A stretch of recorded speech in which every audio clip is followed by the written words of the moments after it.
Ladies and gentlemen, welcome to Casting the Spotlight, episode number 147.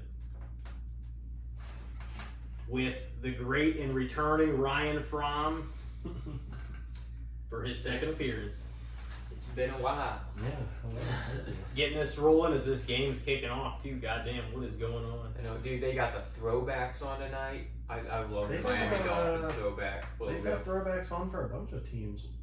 Who was it? I'm just going to stop talking. I can't remember. The But yeah, they've Giants. had a bunch of throwbacks on already. Giants had them ugly ass jerseys on last week. Oh, yeah, the Giants. Imagine having that throwback on for Daniel Jones.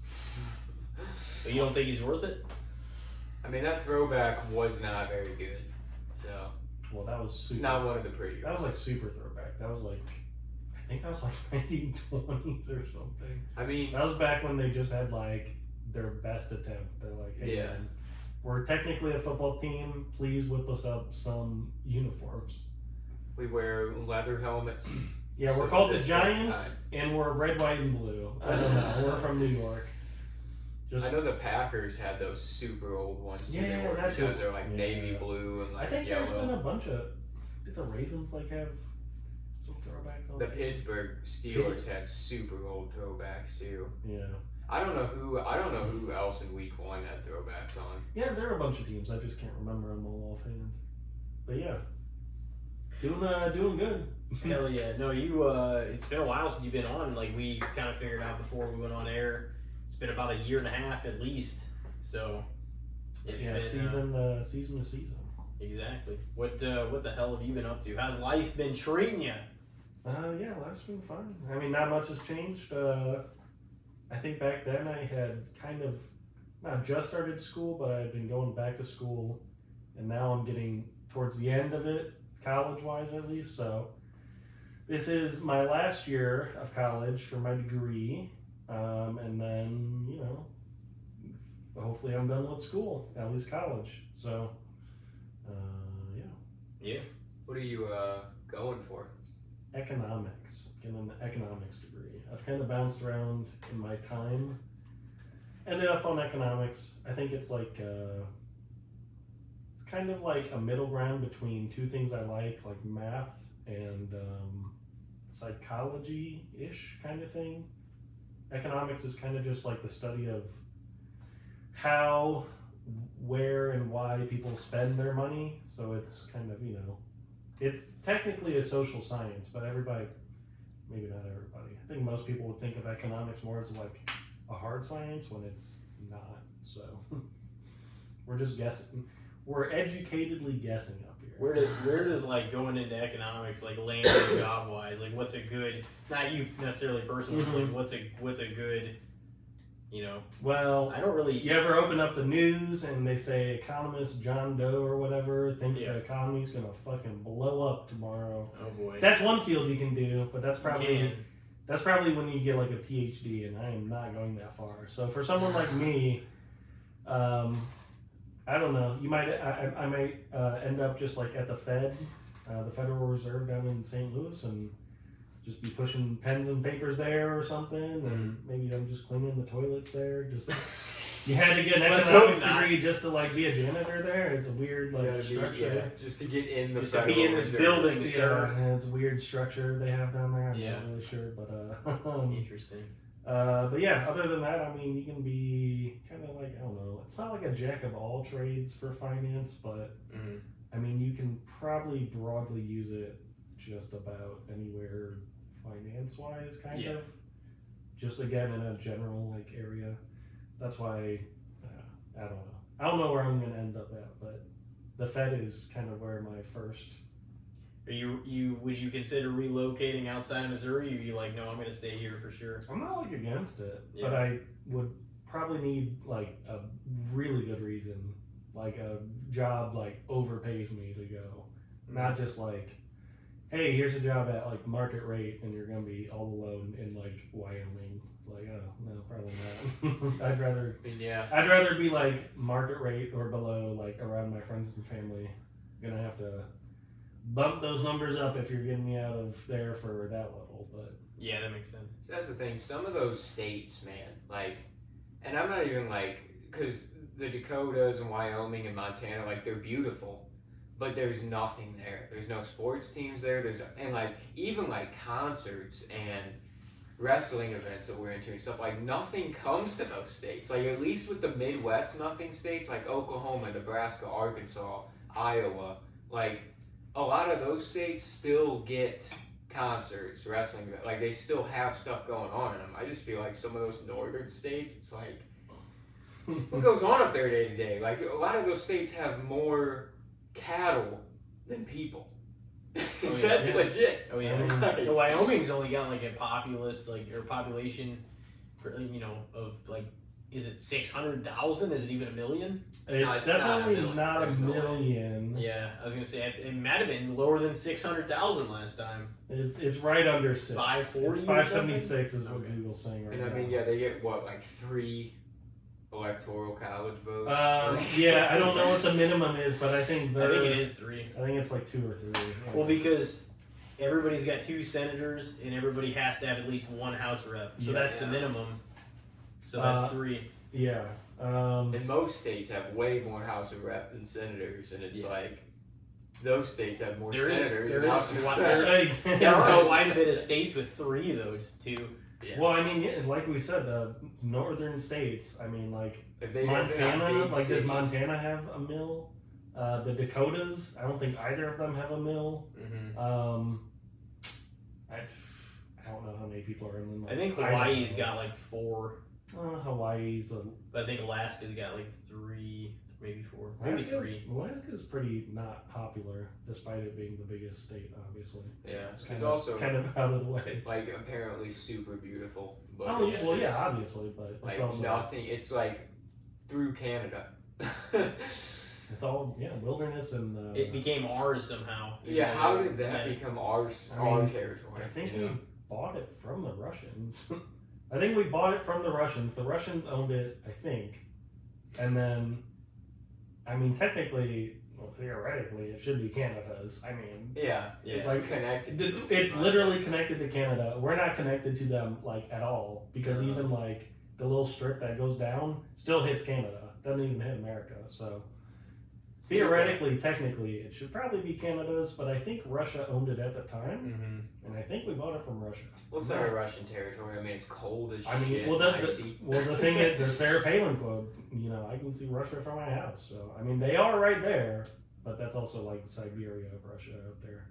Which is the worst. Nobody lives in Siberia for the most part. It's like the world's worst prison. It's located Alaska in Siberia. Yeah, Alaska and Russia are kind of similar. I think Alaska's way more beautiful, but it's still like desolate. It's also way more chill. Alaska's way more chill. Way more chill in like what way? Not like government. I'm just saying land-wise. It's like Russia's like Siberia is completely deserted and like cold and frozen, and then like there's only a little bit living on like kind of the west portion of Russia. I forget exactly what the context was, but in that 70s show, every time I hear like Siberia, I think of Red saying, like, I forget what the context of what he was saying was, but he's like, do you know what the first offense is? And I guess Russia, they're like 5 years in Siberia. Do you know what the second offense is? 10 years. Oh, believe you me, there is no third offense. So it's like, this place is probably fucked. Yeah, they say Siberia. Is it cold as fuck? They got frozen. It's the frozen tundra, man. Yeah, it's nothing. I mean, but they're both cold. Obviously, Alaska has a lot of trees and stuff. But yeah, I guess America, like we just went up there. We're like, man, this is dope up here. How much you guys want for it? I think the idea, just like usual. I mean, even from like France sold us the Louisiana Purchase or whatever because because Napoleon Bonaparte. Well, they're trying to like fund a. I think they were trying to fund a war. So that's exactly what it was. And then I think the same thing with Russia. They sold it to us, Alaska, like pennies on the dollar because I think they were either trying to fund their like welfare or something, but yeah, same thing. They were having like money problems, and just with the way governments work when they own something that they're like thousands of miles away from. It's like, hey, France, hey, you want to sell us Missouri, which you're not. You're France, like Yeah. in Europe. This isn't yours. We're gonna take It's their territory, but it's like Napoleon though. That was just arrogance at that point because he had lost Waterloo the first time, and he was like he had never lost a battle, so he like re-equipped after getting exiled. He made his way back, re-equipped, and then was like got in charge again, and then was like, you know what? That's still fucking eating me that I lost that battle, man. So he like tried to fund another army and shit. Yeah, I didn't see that movie, but I have a general idea of Yeah. Bonaparte. Yeah, we learned about him. He is honestly a pretty damn interesting historical figure. See, the thing I heard about that movie was it was disappointing because it was so boring, but Napoleon himself is very fascinating. Yeah. But the movie was really boring. That's what I heard, so. Wasn't it a lot about like the relationship? I mean, they did focus some into his like toxic relationship, which was I was like, okay, yeah, we get it. Both of them suck for each other. Why are we going this deep into this? Like, I'm wanting to see what was going on with Napoleon, like the historical figure Napoleon. Show me more battles. Show me more like Napoleon shit we know him for, man. I mean, just for a contrast, I mean, you basically got that with Oppenheimer. I mean, he wasn't like a general, but. Damn, what did you think of that? I love it. Yeah. But I think it's also right up my alley because I kind of love. You like historical shit, don't you? I mean, historical. I mean, I just like a good like. I don't know. It sounds so dumb, but I just like a good movie, and I thought that was like a good movie, and it told like a good, story. It's just like, yeah, cinematically, Oh, the way it was shot also, and done, it was a good movie. Yeah. You know, like, Chris Nolan obviously is like a great director. yeah. It's like a high class director. Killed it though. Robert Downey Jr. did too. Yeah, that was that's always something that I'm like worried about with these like super famous people now is that sometimes it's hard to like not buy them in the role anymore. Now, I wonder how like historically that has been a thing because I wonder it's like you see like a Western and you're like, oh, it's like Clint Eastwood again in like the same role in like the 20th Western or whatever. Yeah, like John Wayne back in the day. Yeah, it's like, hey, this is just his 30th Western movie in like the same role, but like they didn't care. Because they were just, yeah, at that point they were movie stars. They were like, there's certain people that sell a movie, like they said Arnold Schwarzenegger was this way, and like Sylvester Stallone got this way too, where it was like, it didn't really matter. People that wouldn't know what the movie was about at all, but it'd be like Arnold Schwarzenegger in Predator or whatever. People would be like, I gotta see that shit, just because it was another one to hit. And so They I were feel the like draw. a lot of it was that era. It was just like Clint Eastwood and John Wayne. It was like they were just badasses. People just wanted to see them in things. Whenever you like make that much money and get that much power, like I feel like in movies though, like they start to build is instead of you being cast in a role, they start to build stories around you. You know what I mean? Yeah. Like people like that. Like think about all the like think about how many like Adam Sandler movies came out that he was just in something else, but he was similar to the guy that he played before. You know. I mean, But like they made so many of those types of movies for him, like catered to him. It wasn't like they were like, oh, we're looking for somebody for this. Oh yeah, you. I mean, the joke with Adam Sandler was that he would just take a vacation, but he'd make a movie while he was there to like make money Just out of him it. acting. I mean, that was like the joke. Most of those were pretty fucking entertaining. Yeah, I mean, he did have a stretch there for a while where people really started to bitch about him. Oh wow! And like in the probably when mid to late 2000s, 3 out of early 4, 2010s. late 2000s, early 2010s, especially through the fucking like Netflix deal that he had like signed on for like 4 of them. 3 out of the 4 of them did not hit. In my opinion. Yeah, he's still like a Netflix dude. All his movies still coming out on Netflix. It seems There's like. still he's got other ones too now. But like he has signed like multiple deals. He's done like stand up stuff I think on there too. I was gonna say I thought I heard mystery movies on there. I thought I heard that something movie Hustle he did too. Movie Halloween. He did Uncut Gems. Yeah, Uncut Gems. Was that? Did you see that? I saw it. I mean, I saw a lot of Was that- people, like was that critics and stuff, Netflix? putting it over. No, it wasn't Netflix. Okay. And neither was Hustle, and neither was some of the other ones. Like The Cobbler, The Ridiculous Six. Yeah. The do-over, okay. the do-over the week of, So it was which probably. was fucking absolute garbage. I remember The week of was one of the worst movies I've probably ever seen. I remember Ridiculous I Six. I watched think it. was like the start of his contract, and everybody's like, "Oh no." I didn't like The Ridiculous. A lot of people thought The Ridiculous Six was funny. I thought that the only one of those four that came out was the fucking do-over. I think I only saw Ridiculous Six, and I was like, I couldn't get past Taylor Lautner's fucking accent. I mean, it was just all bad. Yeah, well, there's a reason couldn't- you don't see him in any movies. I was gonna really say now. I guess he got typecasted a lot. Like, the luckily Zac Efron broke out of that. He could have I been mean, this, Robert you know, Pattinson. well, that's what I was gonna say. Out of Twilight, Robert Pattinson was the surprising one because I think everybody thought he sucked ass, but I guess he was just playing his role like really well. Or Apparently, something. he's got more acting chops, like layered. Oh yeah. I don't think Taylor Lautner's necessarily a bad actor, but I think that, like, you know, I don't know. Like well, and that's even what he said for a while. Like, he was just typecasted and shit like that. But that's the thing. Well, he was a teen crush. After Mark Hamill was Luke Skywalker, that's one of the reasons he was going to, you know, be the animated Joker and everything, because nobody could see him as not. Those movies were so big, like nobody could see him as not Luke.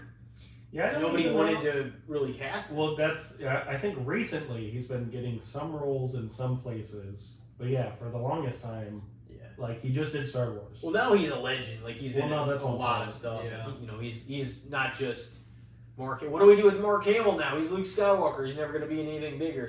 Harrison Ford didn't have that problem though, because he was kind of getting Harrison known Ford already. had He wasn't established though. Still, Yeah, he was in stuff. what came out?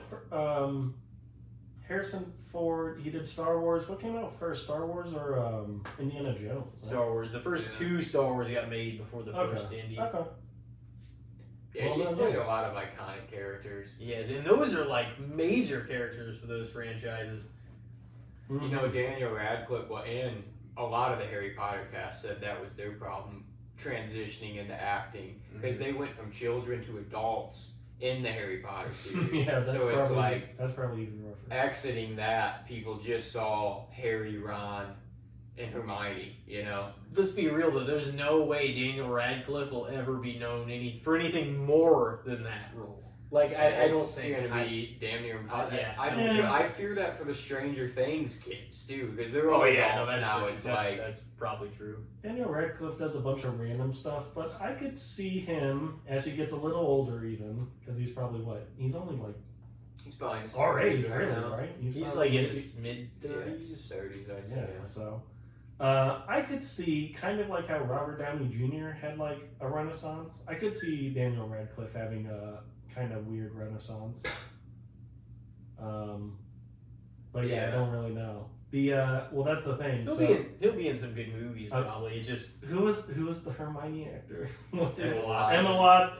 I kept having. I had had the same Emma brain fucking I had fart Emma several Roberts times. in my brain. There's a lot of Emma Emma Emma Stone, Emma Yeah. Roberts, Emma Watson. Emma Watson. Okay, I know Emma Watson pretty quickly after Harry Potter like already had roles. I know she was in. Oh. It also helped that she was like super pretty.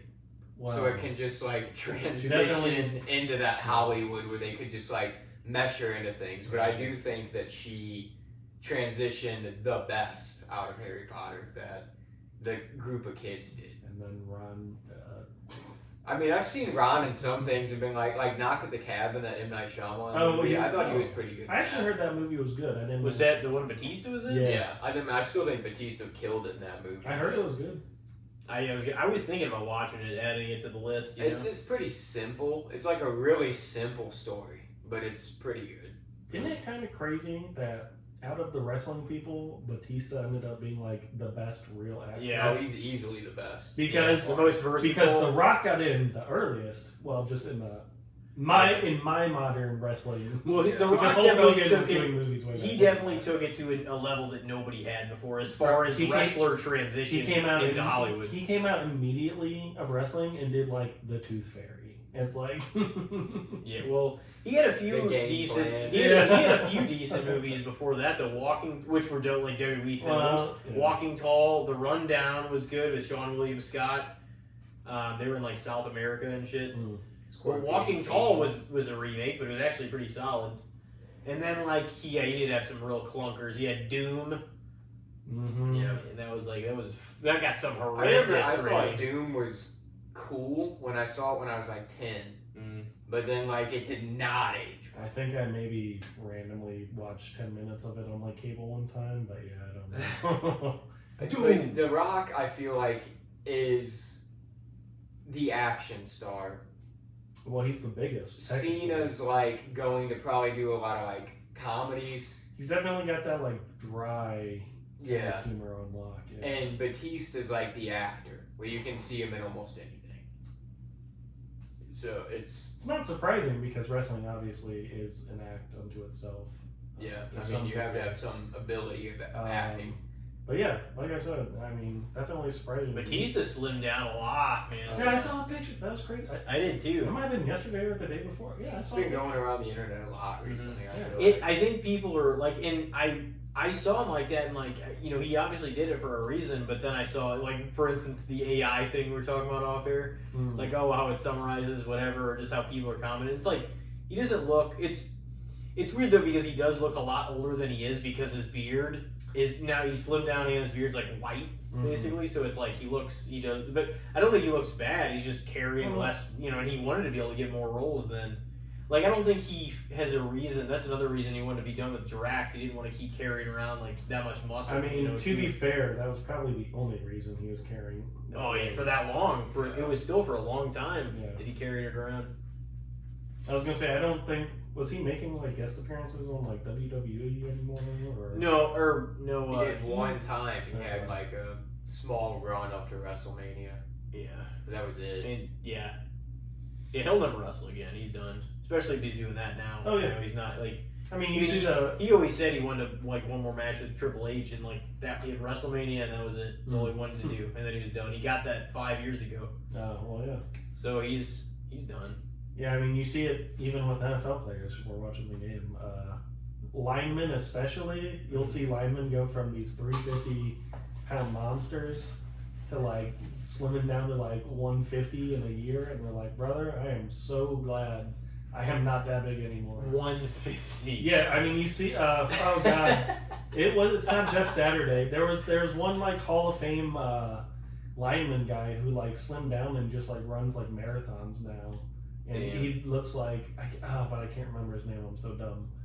But, That's losing like more than fucking like well, half of yourself. I mean, to be fair, they probably for the most part just stop. Well, and that's another thing. You have to eat to maintain all that weight too. So Yeah. they're probably working out all the time. They're probably eating all the time. They're probably taking steroids, you know, on the down low. And then they're like rehabbing from doing all that. So Dan Marino. He's a legend. in Miami.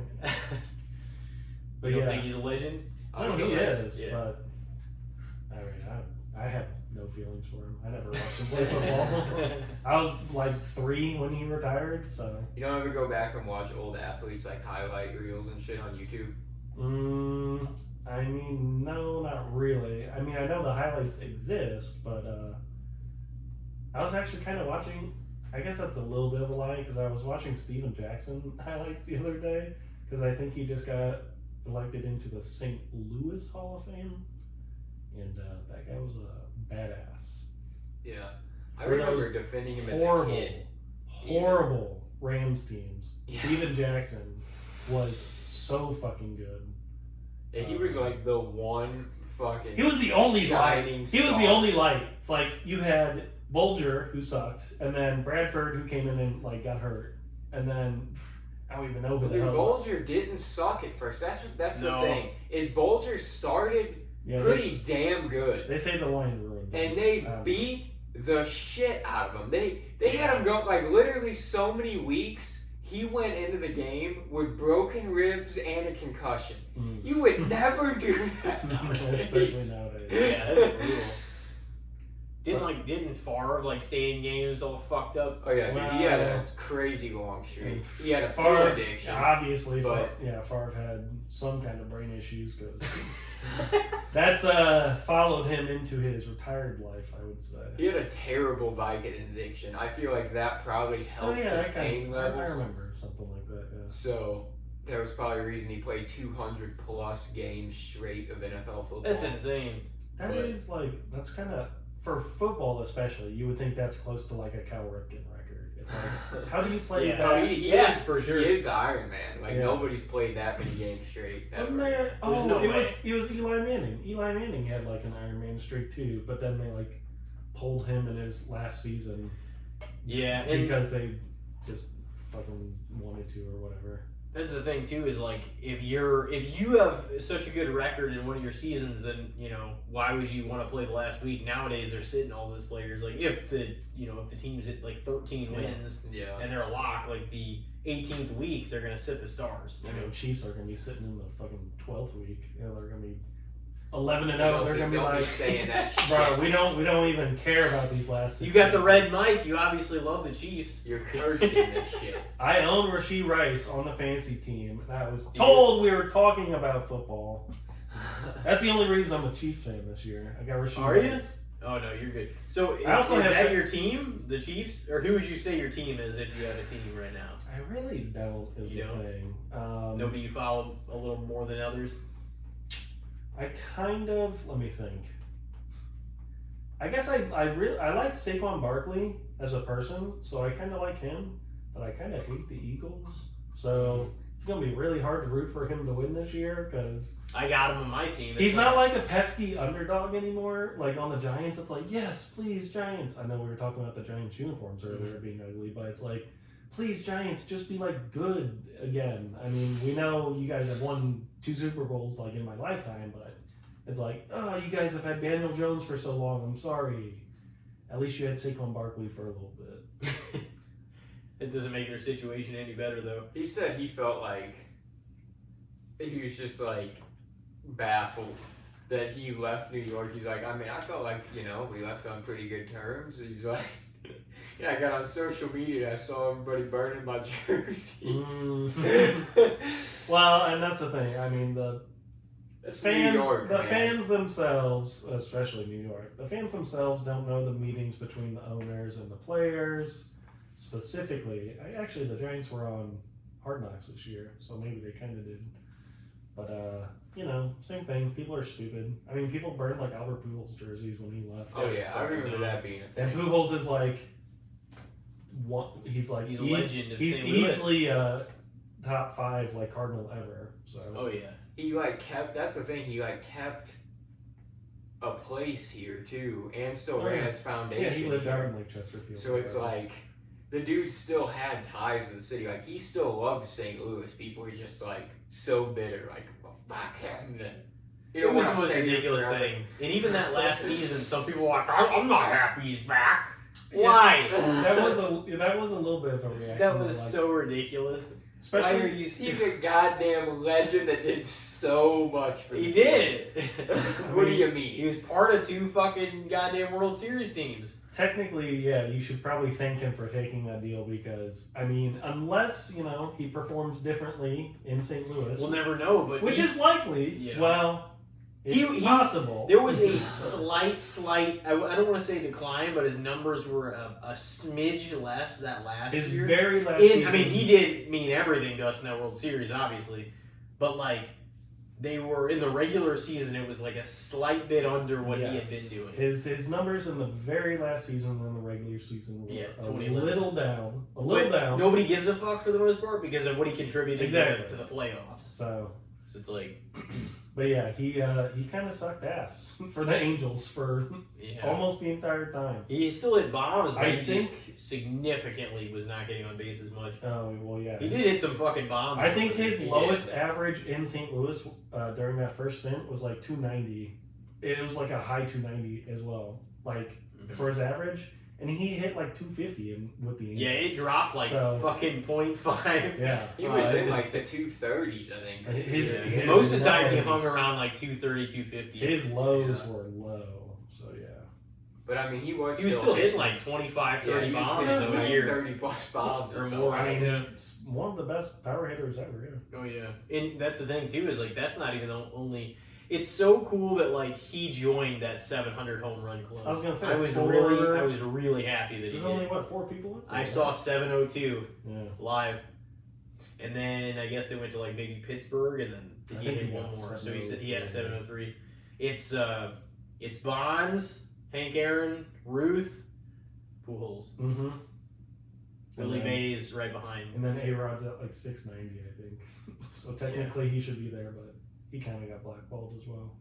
Yeah, But also fuck him. So you don't like him.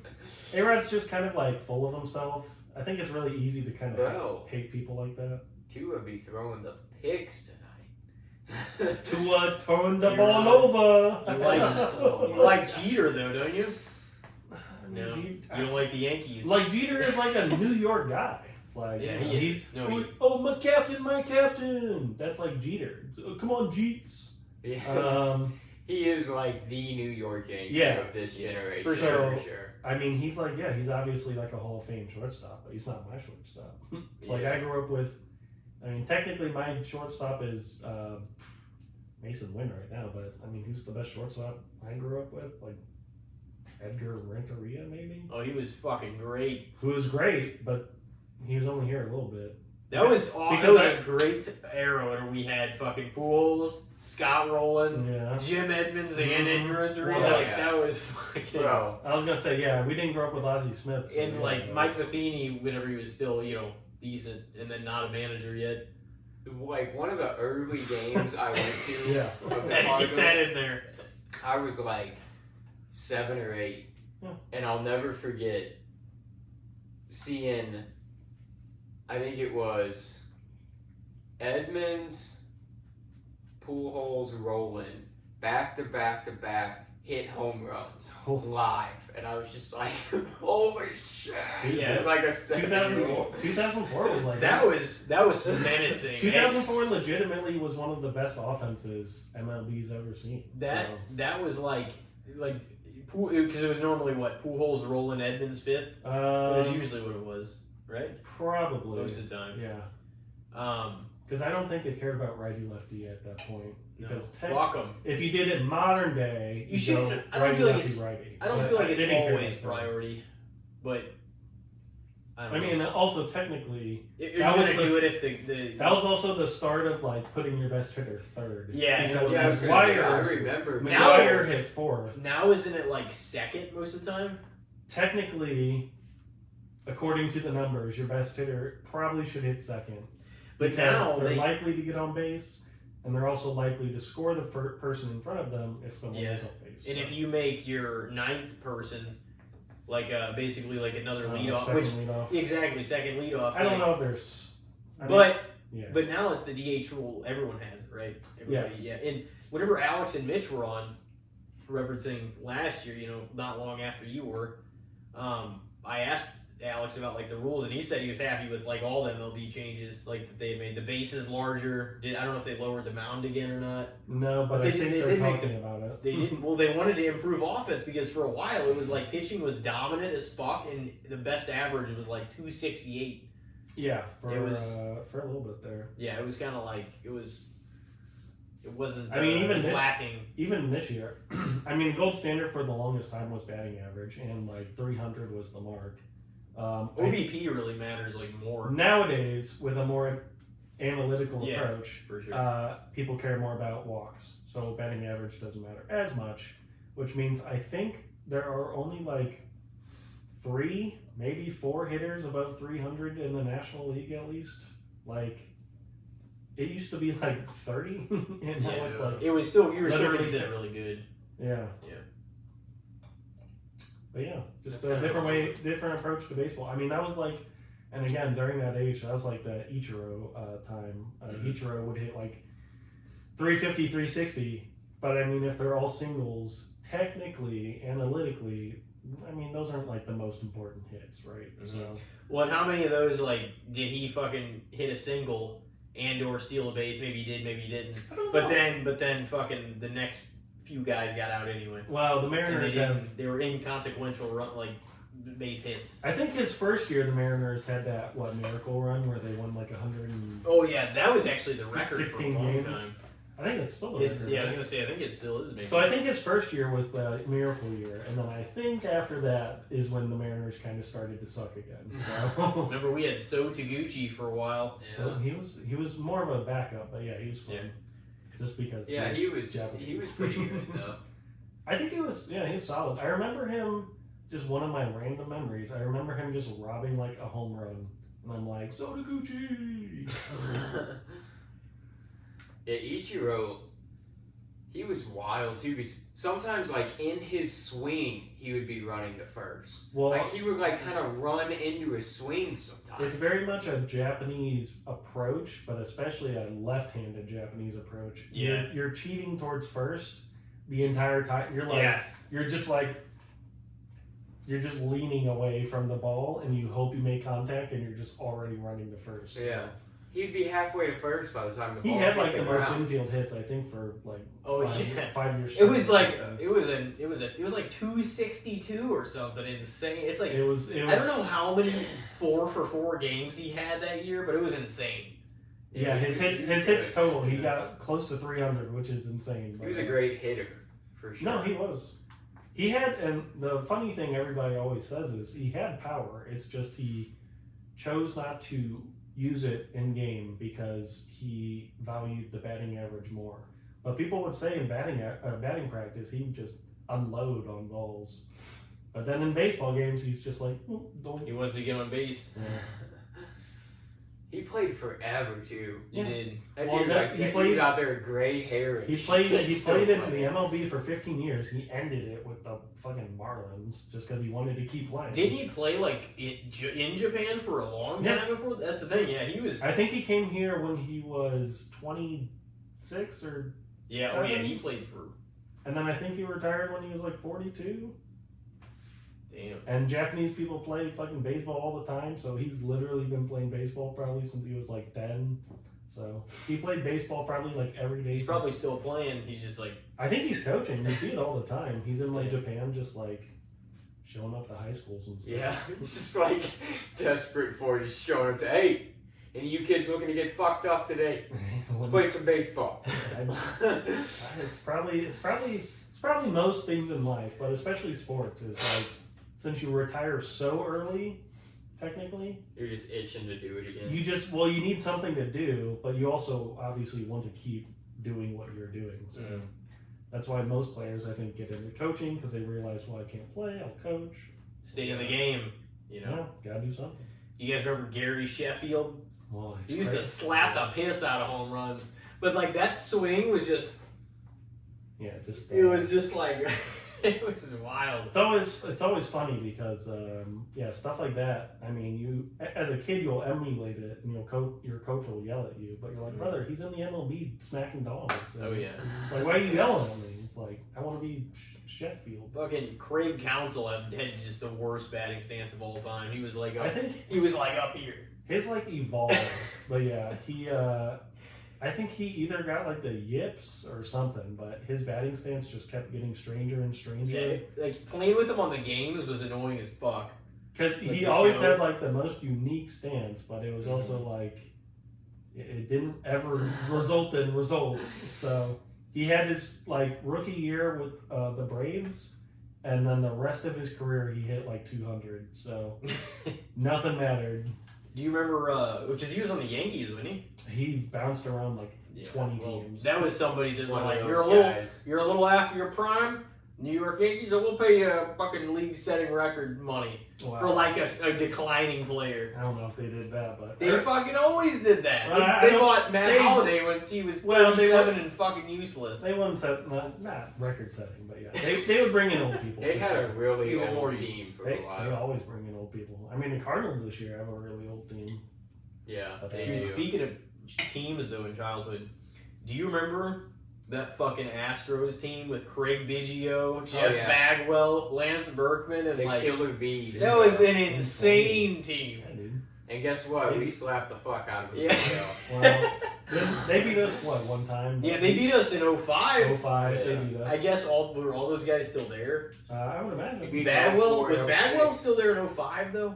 Yeah, I think so. I mean, I think Bagwell left in like 2011 or 2010. It wasn't earlier than that. I don't think so. Holy I think shit.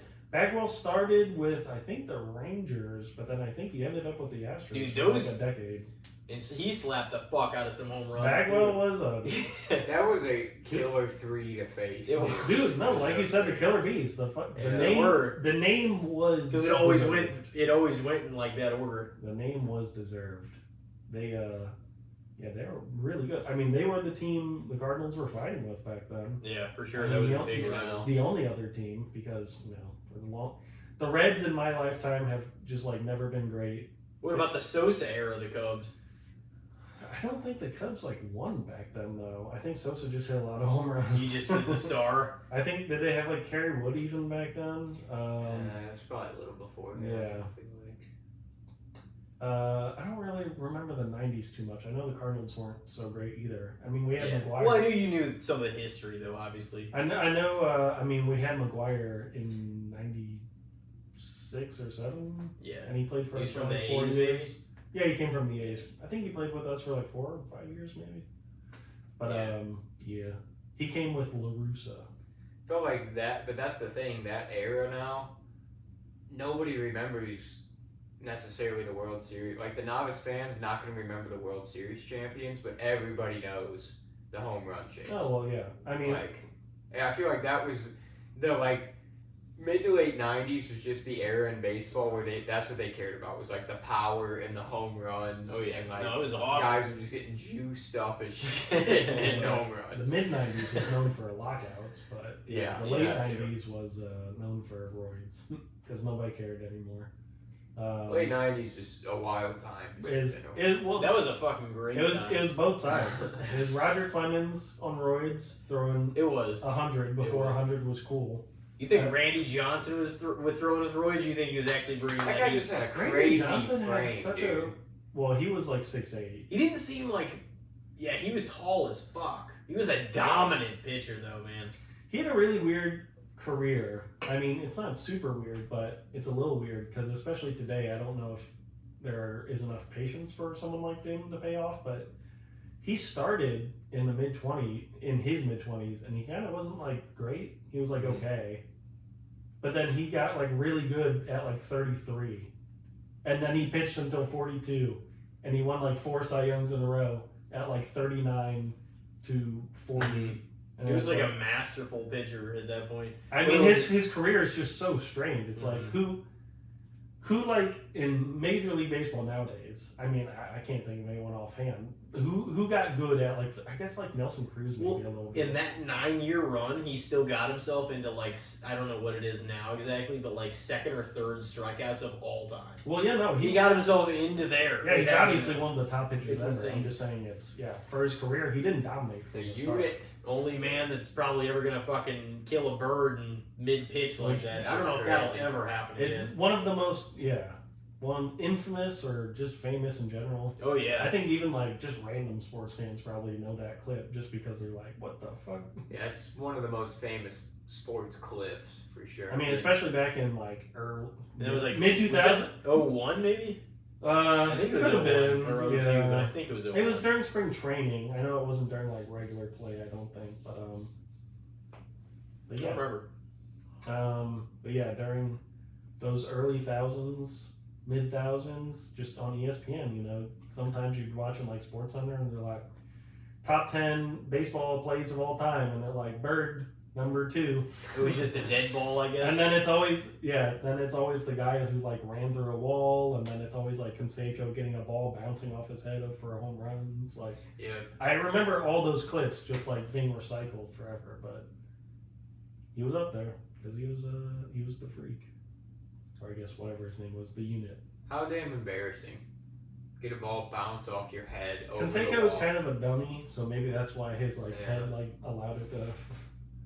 But that, I mean, it usually bounces off like someone's glove, but letting it bounce off your the top of your dome over the wall.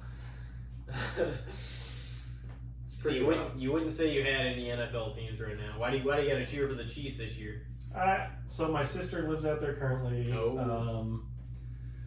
She has a boyfriend, and they all cheer for the Chiefs. Obviously, they're the in-state team currently because the Rams left.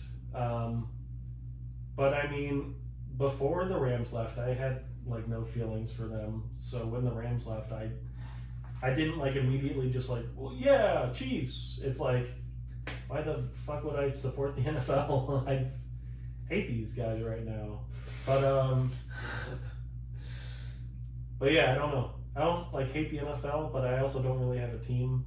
I bought a jersey, but that's only because it had my name on it. Because that quarterback out of Georgia, whatever the fuck his name was, Eric Fromm, I think, he was on the Bills for like a year. So I'm like, I have to buy that jersey because it'll never happen again. I mean, Zach Lynn owns Cardinals Lynn jersey because Lance Lynn has pitched for us like 2 times now. Mm-hmm. He's back right now, isn't he? No, that's what I'm saying. He's pitching for us right now. But how's he doing? I don't even know what's going on with. He was like hurt for a month. Yeah, and he's getting old, man. And he kind of sucked, so it didn't like super matter. But vintage Lance Lynn. He was really good with us the first no, time. Yeah, he went on a tear there early, but then he just got in there. I think he had Tommy John the one year, and then I think his rehab year he wasn't so great, so I think people kind of thought he might be done, so they let him walk. That's the thing with athletes now, man. It's like people are done with you. No, that's what I'm saying. It's like if you have one bad year, they're like, this guy's washed. Get him the fuck out of here. I mean, I don't know if you listen to the radio. It's not necessarily the sports heads on the radio talking about it, but even like Jordan Walker is like getting major questions from the fan base, and they're like, should we move on from this guy? Should we move on? And it's like, he's literally 23 and he's played literally like 1 full season. Mm-hmm. So yeah, there's just no patience nowadays. No. And that's probably just a whole collective societal reason for that. Everybody wants production now. It's just they don't want to wait. They don't want to grow it. Especially if you TV shows just like drop all in one. Freaking like if you're an all-star athlete and you're getting signed to a big contract in a city, like you're already kind of an established player. Mm-hmm. You damn sure better be producing results in that first season you're there, or fans are gonna be like, "What in the fuck is up?" Yeah. This guy sucks now. Which, I mean, I get it though too, because it's like, dude, if you're getting paid $200 million to play a game, you better fucking go out there and play it damn good. Yeah, it kind of sucks because like Sonny Gray was our big free agent signing, and he had a really great first half. I think he had like a 2-something ERA, and then his second half has been like horrible. I think he has like a 5 ERA in the second half. So it's like you felt really good for half the season, and then you feel kind of really bad for half the season. So you're like, It's so weird how that can happen after the All-Star break, and then other players have a horrendous start to their season. Man, it's and think about how many home runs Pujols hit after the All-Star break. Most of them came after that time. Yeah, like that year. Just some kind of weird momentum. Yeah, it's weird. I don't know. And it's not like, I mean, it is the longest stretch of days once the season starts that you're off for, but it doesn't seem like it would make that much of a difference. You know what I mean? Just momentum or freaking, just like rest or ruining your repetition. I don't know. Mm-hmm. Just there's something not scientific you can quantify about it, but it does seem to be some kind of effect. It is a weird thing. Well, it's the same way, like, in Super Bowls, like, or not even Super Bowls, but just games, like, a team can completely revitalize in the second half and it feel nothing like it's just the way the separation is done, but you've seen games like that where they just do not have their shit together, or just teams look good and then they fall apart in the second half, that's the problem with football, especially, is like, if a team's riding away with momentum, it kind of fucks them up to have halftime. But if a team is like having a really hard time finding their footing, it gives them a chance to kind of like recollect and Yeah. get back out there and change something in the second half. So yeah, a lot of times in football you can see, unless it's just like so one-sided in the first half. Yeah. If it's if you're getting beat by 31, I mean, that's what the Saints did to whoever the hell they played. the Panthers. Carolina. Yeah. Did they play Carolina? Yeah. Oh god, they're gonna be awful again. Yeah. That's so like sad because oh god, I'm so dumb with names. Who's their quarterback again? Bryce Young. Bryce Young was not like a world beater in college, but he was like a good quarterback. And he looks absolutely horrible. So He's got no He has offensive nothing. weapons. On that he team. has not great weapons, but like Deontay Johnson's there. He's got a terrible line too, and he's a small guy anyway, so it's like he the, needs a little more sight than some quarterbacks do, and he gets none of that in Carolina. yeah.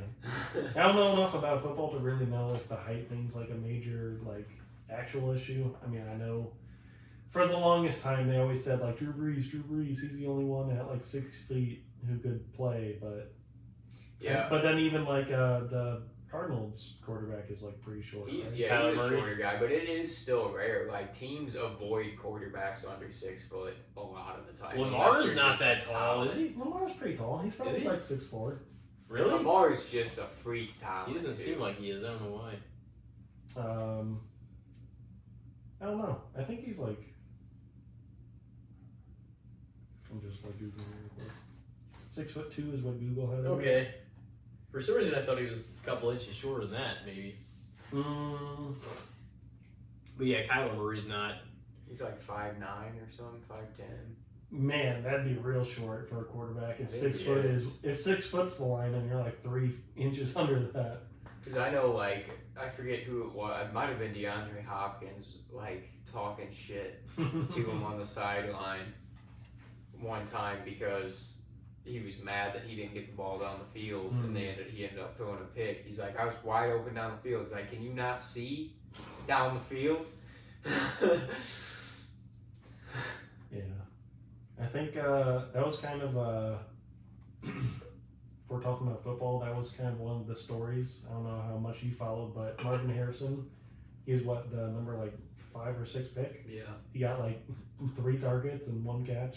That was like, Dude, that first week's hard to judge things because, like, things just happen that you would not have expected at all, especially off of such a small sample size. But I think you probably shouldn't overreact to it, but at the same time, it like as a fantasy manager too, you're like, well, fuck, what should I do? I don't know if I want to start him if he did shitty this game. And then, like, that game you switch him out could be the game he blows up, and that first week was just a dud. You know what I mean? So it's hard to gauge, like, but now with the second week, we'll definitely learn more. second week you start getting trends. Yeah, for sure. That's the yeah, best maybe- way to put it. It wasn't like an exact 1-1. I just remember for our St. Louis, it's like Tavon Austin was like, we drafted him like number 8 or something, whatever year it was. And we like never used that guy. And He had a couple like big plays. And that I, remember, as but- a fan who know nothing about football, did not understand why we did not use our number 8 pick. What? Like, we didn't use him. Like, he returned kickoffs, which was fine because the Rams always got scored on, so I guess he got a lot of work back there. And then he got like punts, which he got some because sometimes the Rams defense would stop people. But he like didn't get catches. And they didn't like use him in jet sweeps or anything. So I was like, why'd you draft this guy number 8? We all knew he was short. It's like he didn't hide his height. Yeah, he was Talking one of those about, like wide receivers, kind of like Miami uses Tyreek sometimes, where I Yeah, remember use him the in a Rams- jet sweep. He's super fast. they did that with him some. Like I remember it working too. That's what was weird is that we didn't do that more, where we almost would like pitch the ball out to him more than throw, and it worked. Like I remember even as a kid thinking that too. Like, Well, that was the this thing. guy is speedy as hell. Why are we? Yeah, we had like realizing that? sucky quarterbacks. It's like, brother, get creative. If your quarterback suck, like fucking have him in like not even Wildcat maybe, or fucking I don't know, do something with him. But that was just something that reminded me of it. Obviously, it'll probably play out completely different for Marvin Harrison, but yeah, that was just like worrying. Yeah. Just because it just brought up a memory for me. Marvin Harrison still. I mean, he might still end up having a good year. No, but no, he'll probably be fine, especially because he'll be like the main target in Arizona. I was gonna say, I mean, he should technically be their wide receiver 1. Yeah. Just right in there. James Cook. That's your boy, right? It is. He's got 2 tonight, doesn't he? I don't know who got. I thought they threw their first. Yeah, I thought they did. It would be good for me if they did. Also, I thought he ran 2 in. Because in our league, I got Allen. James Cook pass from Josh Yeah, he does Allen. have 2. Ooh, Well, there you go. You're like doubling up. So yeah, look at that. What's his But horse they're shit? in different. Coleman ain't doing anything. They're different. They're different leagues though. But Different leagues. that means Cook. So Cook ran one and he caught one. What? I'll get those points in my other league, and then in our league, I'll get the Josh Allen points. Now I do need fucking the Dolphins kicker to do something too. Is his name Sanders? He's got 1 point, I guess. Jason Sanders. Yeah. I think I dropped somebody and added him this week, maybe. I had Young Hui Koo, the Atlanta guy. Mm. Brother, that's Young something. Ho Koo. That's something about fantasy that I've changed about. Mm. I am really willing to like drop players on bad offenses because I have. Oh yeah. So Young Hui Koo, I watched that offense, Atlanta. They looked horrible. They could not move the ball. It was just terrible. So I'm like, I can't. I'm not watching this. Even on Red Zone, in this, if you watch Red Zone, this is me. In Red Zone, I'm like, okay, highlights. I'm not seeing my players up there. What's going on? It's like, oh, my kicker's not kicking. Every other kicker's kicking. Why is my kicker not kicking?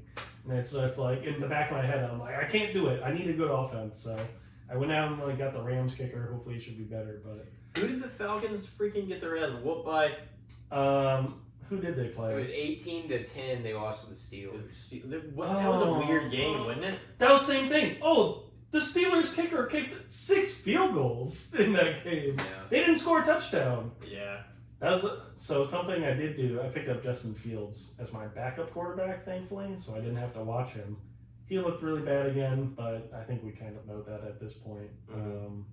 Steelers also kind of same thing. Don't have a lot of weapons. They have They'll somehow still find a way George to win. Pickens is supposed to be good.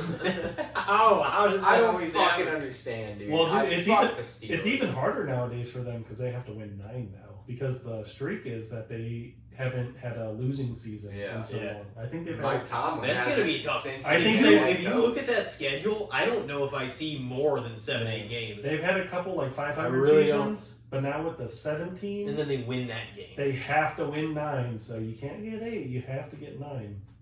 And with Russell Wilson and fucking Justin Fields as your quarterbacks, I mean, I guess they did it with. I mean, Russell's at least got experience in big spots, and he's. I mean, Russell's had a great career. He's just had a bad couple last seasons. And really, It's not a great his trajectory. numbers weren't. They were they were Seattle, but okay last year. yeah. They were He was okay. my backup quarterback. Yeah. Like I said, he was. So I had to start him a week or two. He was okay last year. But I mean, that Falcons defense was not fucking good at all. I think It was that. a train wreck. Well, I think that. I mean, they held him to 6 field goals, so it's not the worst. Yeah, they didn't let him get in the end zone. And I guess did that's watch. something. They gave up a couple. The offense did because the offense was horrible for Atlanta. The offense gave up a couple of short fields. So Cousins had a couple picks. I think one of the Steelers possessions, I think it was a pick at the 30-yard line, and then they lost 5 yards and they kicked a field goal. I'm like, brother, you lost yards and got points. It's is that even allowed? Yeah, your defense just set you up. Yeah, it's oh my god. It happened. That's why it's so important to have such a good defense, even in an offensive league. I mean, TJ Watt is might as well just put that guy. Defense isn't. That's the hard thing though. Sometimes it's not that consistent. It can just fucking completely fumble the goddamn game. Yeah. In some instances, even though they put up a great defense against other teams, it depends on the matchup, you know. Mm-hmm. But it's it's the same with the offense too. The offense doesn't operate as well under some matchups. But it's more consistent in the players that have catches and carries and everything else in like the quarterback play Yeah, than just it like is like fantasy sometimes the wise or defense. whatever. Yeah, for sure. I mean, yeah, fantasy defense is It also depends on how your points go. Too. fantasy defense is tough just because of technically you can hold a team to like no points, but if you give up like 400 yards, I think your defense gets like 4 points, and it's like you shut someone out. Maybe there's a bonus for like shutouts. I think there is actually. So there should be. So maybe you wouldn't get like 4 points, but technically, if you don't get sacks, interceptions, or fumbles or whatever, technically you're not doing anything to score. So you're given 10 points to lose, and you're trying your best to hold on to those initial 10 points they give you. Yeah, makes sense, dude. But I got 2 points from the Raiders last week because they sucked as well. They sucked against the Chargers. Like, no offense, but the Chargers should be horrible this year, right? It's you don't think? I mean, like they got Harbaugh now. Yeah, but they got no offensive players, and Herbert has like a bum foot. Yeah, So, yeah, like what, Joshua Palmer. like They got J.K. Dobbins. He fucking lit it up on Dobbins did fine, but he'll tear his ACL here soon. Don't say that. I mean, it's like I can't afford that. didn't he? It's like he tore his ACL like twice already in his career, and his Achilles like once. It's Oh like man, that's not good at all. yeah. You guys want to go to a quick break and come back in with the good, the bad, the shits? Maybe watch a little bit of this game? We can do that. Sure. Alrighty. Well, ladies and gentlemen, we will be right back. Stay with us. We got Ryan Fromm on, 147. Alright, see you in a moment. Ladies and gentlemen, welcome back to Casting the Spotlight, episode number 147, featuring Ryan Fromm in his second all-time appearance. And it is now time for the good, the bad, and the shits. 147. Welcome back. Yeah, going from 74 to 147. Kind of intriguing how that happens. I was gonna say it's not exactly what is it, alliteration? But it reads backwards the same as forwards. Yeah, something like that. So, what do we got first? You want to throw one of yours out there? Be the guest of honor? If you want the guest to go, I do have a couple. And I guess I can throw this one out first.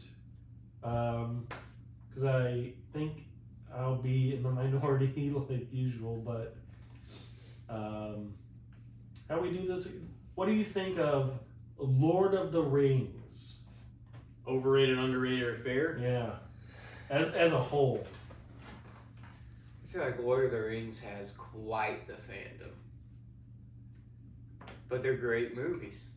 See, that's the Great. thing. So, And I mean, I haven't read the books, but I'm sure they're great. yeah, so the books, what's his name? Peter Jackson's the one who directed them. J.R.R. Tolkien. Yeah. Tolkien wrote them like right after World War II or whatever. He's inspired by stuff or whatever. I don't really know, but wrote them for his kids. I think the Hobbit book was actually more popular at first. And then I think it was made first, though. maybe it was just written first. Yeah. Maybe that's And it was a what lot shorter of a book, too. Well, yeah, it was literally a kid's book. It was like It was.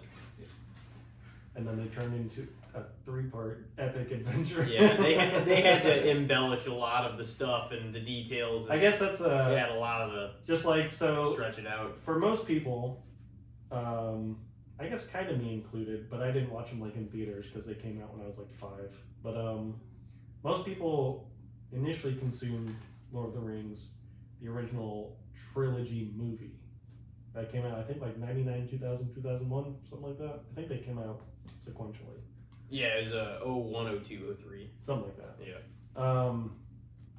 But yeah, that's how most people know them. A lot of nerds, a lot of fandom really love the books as well, though. Mm. So I'm just, especially as a whole, in like the 80s, there were like animated attempts at Lord of the Rings stuff. There was a Hobbit animated movie, Yeah. too. Yeah. We have just literally recently the Hobbit movies. There's like the Lord of the Rings show on Amazon out right now. Mhm. There's another animated Lord of the Rings movie that's coming out, I think, sometime this year. Really? Called like the War of the Rohirrim or something like that. Rohirrim, yeah. Yeah, whatever. Like, So I think I know. I think I know sort of what you're getting at, but compared to all the other franchises that have an enormous amount of content, Lord of the Rings has very little. That's the thing. yeah, probably. I mean, obviously Marvel as a whole has like, Marvel, Star Wars, Harry Potter, Fast and I Furious. mean, imagine if, like, fucking Lord- all this and imagine that. if, Lord like- of the Rings movies, dude. If you do the extended, you're looking at but that's 4-hour movies. Yeah, exactly. But they're. Have And you ever that's- seen the extended? oh They yeah, kick yeah. so much ass. No, I've watched. We watched as a group at my house. Yeah, we watched all the extended ones. They're all like 4 freaking hours long. Yeah. and- 3, like Return of the King, is already like 3 hours and 20 minutes. Yeah. But with the extended, it's like 4 hours and Yeah. 10 Yeah. or something like that. But the other ones are longer too, but I don't think they're quite 4. But the Hobbits, all extended, they're all shorter than all the Lord of the Rings. I never. But the watched Hobbits were good too. Did you see Yeah. any of the Hobbits I mean, in I watched- theaters? I watched The Hobbit in theaters, but Okay. not like the. Are there even extended There are. versions of The Yeah. Hobbit? Some of them don't add. Some of them don't. There's a lot more extended scenes in Lord of the Rings than there is the Hobbit ones, but it does add some to it. But they had to be stretched out to even be made a trilogy. Well, yeah, that was. That's the issue. thing.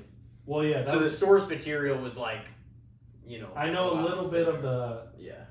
A little bit of the book is like they'll say something and then he'll just flip the page and it's like a new scene. But in the movie, it's like, well, fill out the rest of that scene. It's Yeah. like it goes on for 10 minutes, and you're like, well, there you go. I still enjoyed them though because I like that, Middle Earth, the world, and everything. Yeah. And I think it's, same as George Lucas and Star Wars. Like it's interesting whenever you create. I mean, it's awesome and interesting to create a movie in general or like a story, but I mean, they have like their entire own worlds. You know what I mean? Filled with like rich characters. And that's another reason why those types of things succeed so much too. You know what I mean? Because I mean, I think the trilogy's respected for the most part, but I think it's undervalued opposed to a lot of the other franchises that are around still. It's you know just what I not mean? as recent. I think everybody still loves them, but just like recency bias, I think just gets all That's of us. and that is a thing for sure. Because everything that's people are like, oh, it was the best of all time. Yeah. It's like, Well, no, it's Star just Wars, fucking though. what happened recently. people shat on the new ones, basically. Yeah. Everybody Well, immediately was like, eh. I think everybody hated the sequels, but then everybody hating on the sequels, everybody was trying to like love on the prequels again. So Yeah. that I was kind always of like- loved them.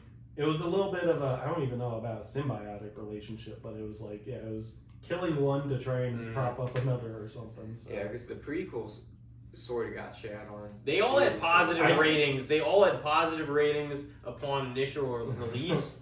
And then, I mean, not as high as like the originals, or at least I think there was a period where Revenge of the Sith was higher rated than Return of the Jedi, but that was like the only one that overlapped that was the only time one of the prequels overlapped like an original, was that crossover. But they all had before these motherfuckers decided, oh, we're gonna put them back out in the theaters for the however many time, and then we're gonna re-review them. No, you don't get to re-review anything. If you already fucking reviewed it, you definitely don't get to. And it's not a new movie, so you shouldn't get to review it again. opinions change, I guess. I But don't know. well, people like to hate though too. Because No, the obviously, other thing yeah. is, how are you going to view it unbiasedly in today's culture versus that then? Well, especially It's going to be fully biased. especially the prequels were coming out. When did the first Star Wars prequel come out? Was that 99 maybe? Yeah, Phantom Menace was. So those were definitely a pre-social media age. Yeah. They all were. I mean, Facebook's early stages probably were Even- around or after the My- time of Revenge of the Sith. MySpace, But maybe not as well. even anything that's Exactly. more than a few 100,000 So million those- people knew. Those would have been reviewed in, let's say, true non-engagement. Yeah. Obviously, there's always been engagement bait, but in different, like, I guess you'd say degrees. What's your favorite of the whole saga? You saw the sequels, right? All of Star Wars or Lord of the Rings? All of Star Wars.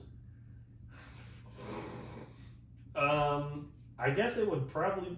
What was the third one of the prequels again? Revenge of the Sith. Yeah, probably that one. But I don't really like Star Wars in general. So Really? all the sequels were kind of mediocre to bad. And then the originals, I mean, they're all like okay, but I don't know. I don't have any like Wasn't your nostalgia for them. So Yeah. watching them when I'm like 8, I'm just like, I want to watch like Benchwarmers now. That's just where I was at as a kid. Yeah. So, I mean, we grew up with a lot of great comedy movies too. yeah. You know, whenever they were actually still making comedy. Yeah, they make comedies, but same thing. They kind of comedies never get reviewed well, so unless you see them yourself, you're just like, oh, I heard it was bad.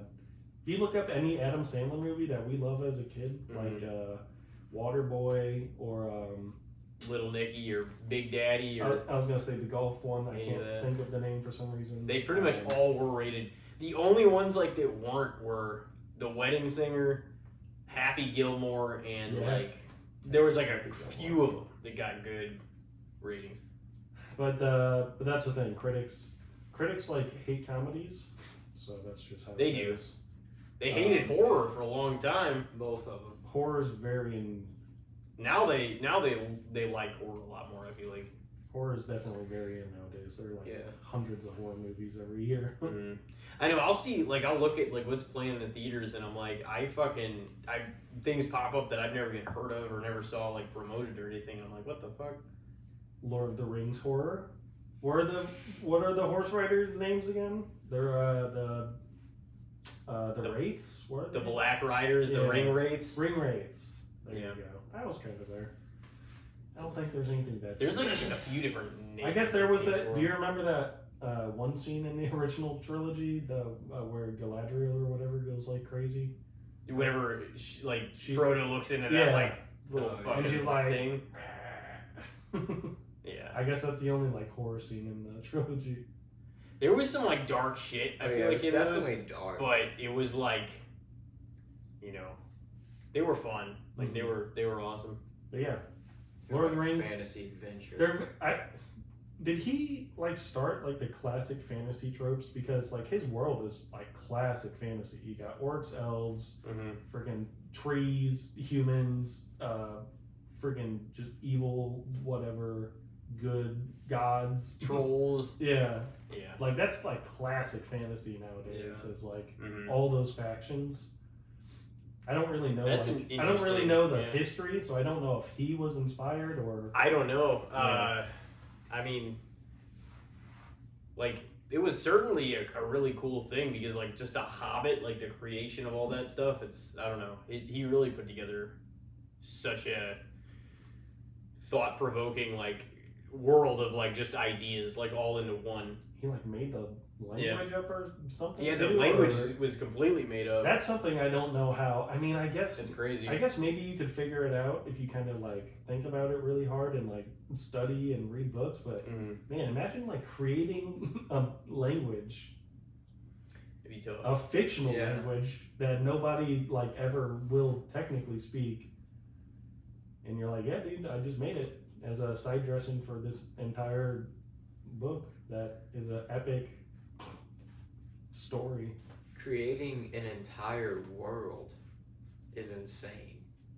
Like just to make up all these different Mm-hmm. factions and like the entire world, and it's like a map basically, you know, and you're just like, oh, this is happening. That's just wild to not. It's hard enough to create a story with like one group of people, but he's like to create, like you said, just rich characters Mm-hmm. throughout the entire story is crazy. That's why I think I'm like those sagas, those like trilogies and those like worlds have some of the best groups of characters of anything that's ever been made, you know, in filmmaking. I feel like in storytelling. I mean, what are some of your like favorites of all time? What would Just you like- say? okay. Films. Films. I know you basically said like Oppenheimer in like recent history. So Oppenheimer would probably join like my Mount Rushmore, but I would have to really think about my Rushmore. Mount Rushmore. Holy cow. So I've always loved Saving Private Ryan. Not sure why. I think that's just like a really freaking great film. That was Steven Spielberg, wasn't it? Yeah. Yeah, I think so. Yeah. He's one of the all-time great directors. A lot of people consider him number one. I think It's not definitive though. I mean, He probably is he'd because probably be number one. I mean, if you look, that dude made like freaking. if you look at not even just some of his big films, but the range and the types of films that he made, that's like. Well, yeah, that's the thing. It's like how the fuck can somebody make that much? Like, you know, how can they have that much fucking versatility in their filmmaking? Yeah, it's like insane. Who was the guy who made like the original Transformers when like we were like kids? Michael Bay. Michael Bay. Like, imagine if Michael Bay was still like gigantic and every movie he made was gigantic, but they were still all like Transformers action movies. You'd be like, wow, that guy's really great, but he only ever made action movies. It's like Spielberg made everything. Yeah, he did everything. So, yeah, I mean, again, I don't have like a tier list, but yeah, he's probably number one. Would be my guess. He's made stuff like that. I mean, he made Jaws. Which No, is that's like what I'm saying. earlier Jaws horror. is like He made that movie Lincoln with Daniel Day-Lewis. Yeah, like sure. about Abe. Jurassic Park. He made Jurassic Park, Indiana I was Jones. gonna say all the Indiana Jones. like that is yeah. like that's so much fucking range. I feel like. I was gonna say James Cameron only has like Avatar as like, but they're still the top. Well, grossing. he's got what the Terminators, right? He did. What? He did. He did one He and did two, didn't he? Aliens too. James Cameron did. Yeah, I think he did Aliens. He might have. I've actually never. Well, and I've he never did seen he the did other movies. Titanic too. That's one of the biggest Oh, ones. I thought for some reason Spielberg did Titanic, Mm-mm. but maybe not. But yeah, James Cameron I guess would be up there, but probably not as good as Spielberg. Martin fucking Scorsese. Yeah, He for makes- sure. He just makes too. a lot of gangsta movies or whatever. Or I a guess lot of that kind of stuff, like crime type. yeah, movies. crime. Yeah, I don't know if I've ever seen a bad movie of his for sure. Like he's legendary. But yeah, same thing. You know. Mount Rushmore of films. That's a tough way of putting it. I mean- usually it's hard enough to even put like a top 10 or 25. I or really anything like that, you know. Django Unchained is also one of like Mhm. my favorite films. That movie's That's freaking another awesome. one, Clinton. Mm-hmm. I love people Django put him up Unchained. Another one. Let's see. Let's think. I don't know. I can't think of anything off the top of my head, but yeah, Django Unchained, Saving Private Ryan, Oppenheimer was really good. Might be up there nowadays. There's probably some more if I gave it some more thought. I've never actually rewatched Oppenheimer since I saw it in theaters. I've seen it like 5 times. But it was like, a lot of movies like I'll watch, over and over. It just kind of depends which, when they hit me or like when, like some of the stuff in theaters I watch or that's even been out a year or so, I haven't even really had the time to go rewatch. And I'm like, some of these I really liked and I haven't rewatched. I've never went back to a theater to rewatch something, Mhm. but Oppenheimer was like the first time I was like, Yeah. I want to rewatch that in the theater, but I never did.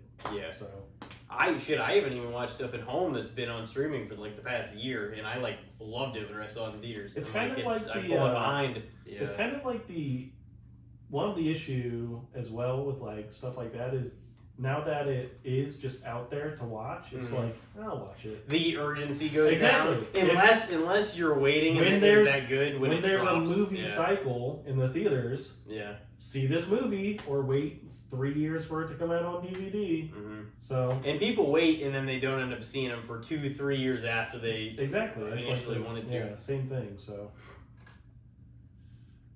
But yeah. But then that makes it just as great again, in a way. If but you that's wait a long absurd to time, wait you're like, 3. "Holy Why would you fuck, wait that was great." if you really wanted to see it? It wouldn't have taken 3 years. Yeah. That's. But the I mean, thing. if you've seen it once and you were like, "That was a great film," Oh, yeah. I need to rewatch. No, that. rewatching it, yeah. I just Yeah. mean like you're like, I don't need to catch it in theaters. I'll catch it at home. But then That's you take true, 3 too. week years. I'm saying like then.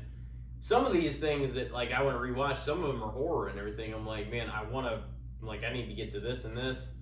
Horror is kind of easier because it's usually they come out around like Halloween time. Mm-hmm.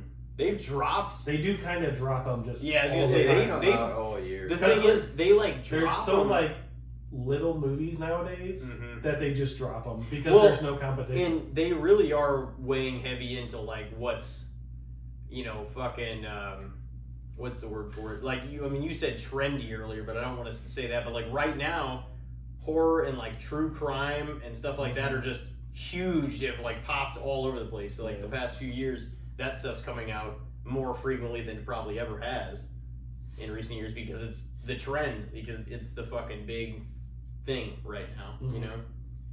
I mean, there's still a lot of action movies too, but now there's virtually fucking no comedy movies other than streaming service originals.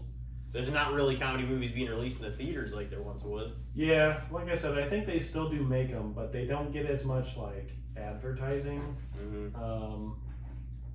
I think because even like didn't like Channing Tatum do a movie with some lady in like a temple, and that was supposed to be like a comedy, and I think I heard that was like actually pretty good, but Was it the Sandra Bullock movie? Maybe The Lost City? Yeah, it wasn't bad. Yeah, maybe it was that. I think that was supposed to just be like a straight up comedy.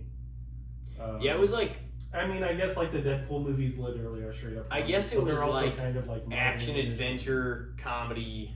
Okay. So it was kind of like that. I mean, a lot of movies mix comedy in now.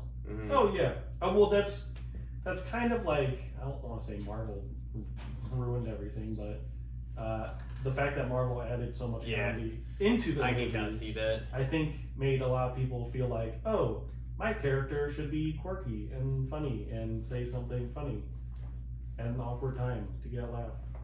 And it's like an action movie. It's like, it's kind of, I guess, it's all the time. because I mean, I guess like depending on the action movie, I mean, you can have like funny moments. I'm sure like, I can't remember off the hand, but you gotta have some didn't like relief. I'm sure like Die Hard had jokes in it, right? Oh yeah, I'm At the sure. start especially.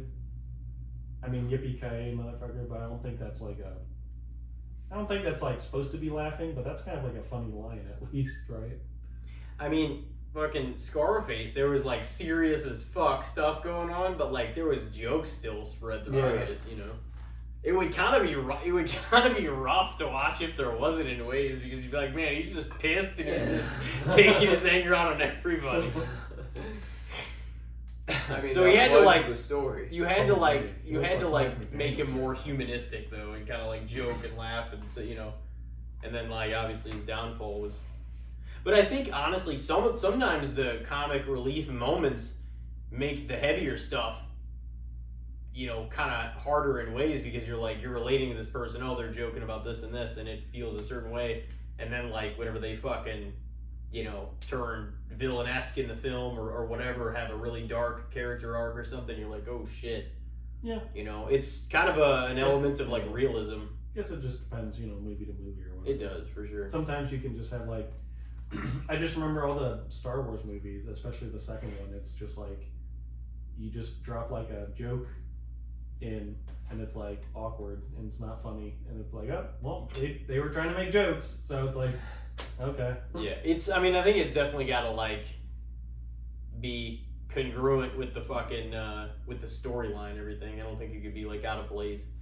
But that's where directing and writing comes into play too. It's like some of the scripts are just sloppy. I'm like, goddamn. You still think you're like, okay, now generally these days most everybody's got to know to some degree how to make like a decent script. Nope, you'll still see some piles of fucking dog shit. I think it's since there's such like a easy barrier to entry that there's probably just more scripts being accepted, so there's probably just more shit. Well, that's true, because now a lot of the originals have their own movies too, so there's a lot more studios than there used to be. Yeah, it used to be like 4 people would ever sign on to movies, and if you didn't get funded, you're just like, well, I guess I get fucked. So I guess I'll just wait until I grind them down and be like, nope, we're giving Steven Spielberg, Francis Ford Coppola, a few, like 2 other people money. That's about it. Once you like, he just made a movie. It's like, how the fuck do you prove yourself?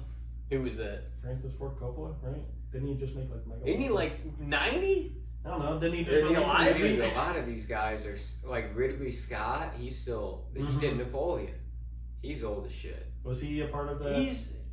I think he's in like his 60s, isn't he? I thought he was older than that. Oh, Did Ridley Scott do the Alien stuff? Was he? Yeah, he was Alien.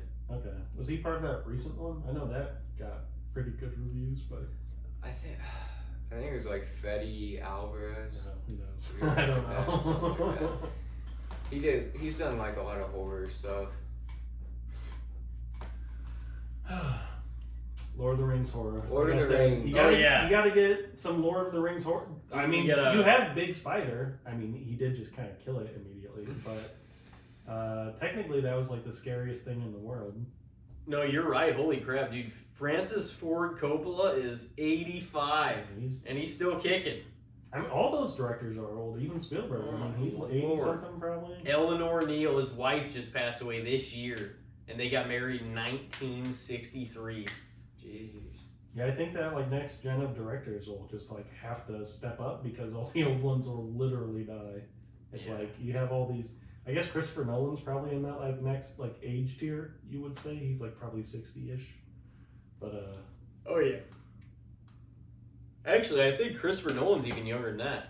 might be. Yeah, I think he's I in don't his know. maybe his later 40s. I just feel like if he's been making movies for like 30 years, I feel like he had to be 50, 60 or something. But who Well, knows? I think he's been because like Batman Begins came out in like 05. Yeah, but didn't he make like Memento and stuff like that in the 90s? Yeah, I don't know when those came out. It might have been the late 90s, maybe though. Maybe early thousands or something. But even so, like I mean, Quentin Tarantino made Reservoir Dogs and he was like 27. So like it's possible he could have written a great I mean- script like early as I was fuck. gonna in say his I don't life, want too. to.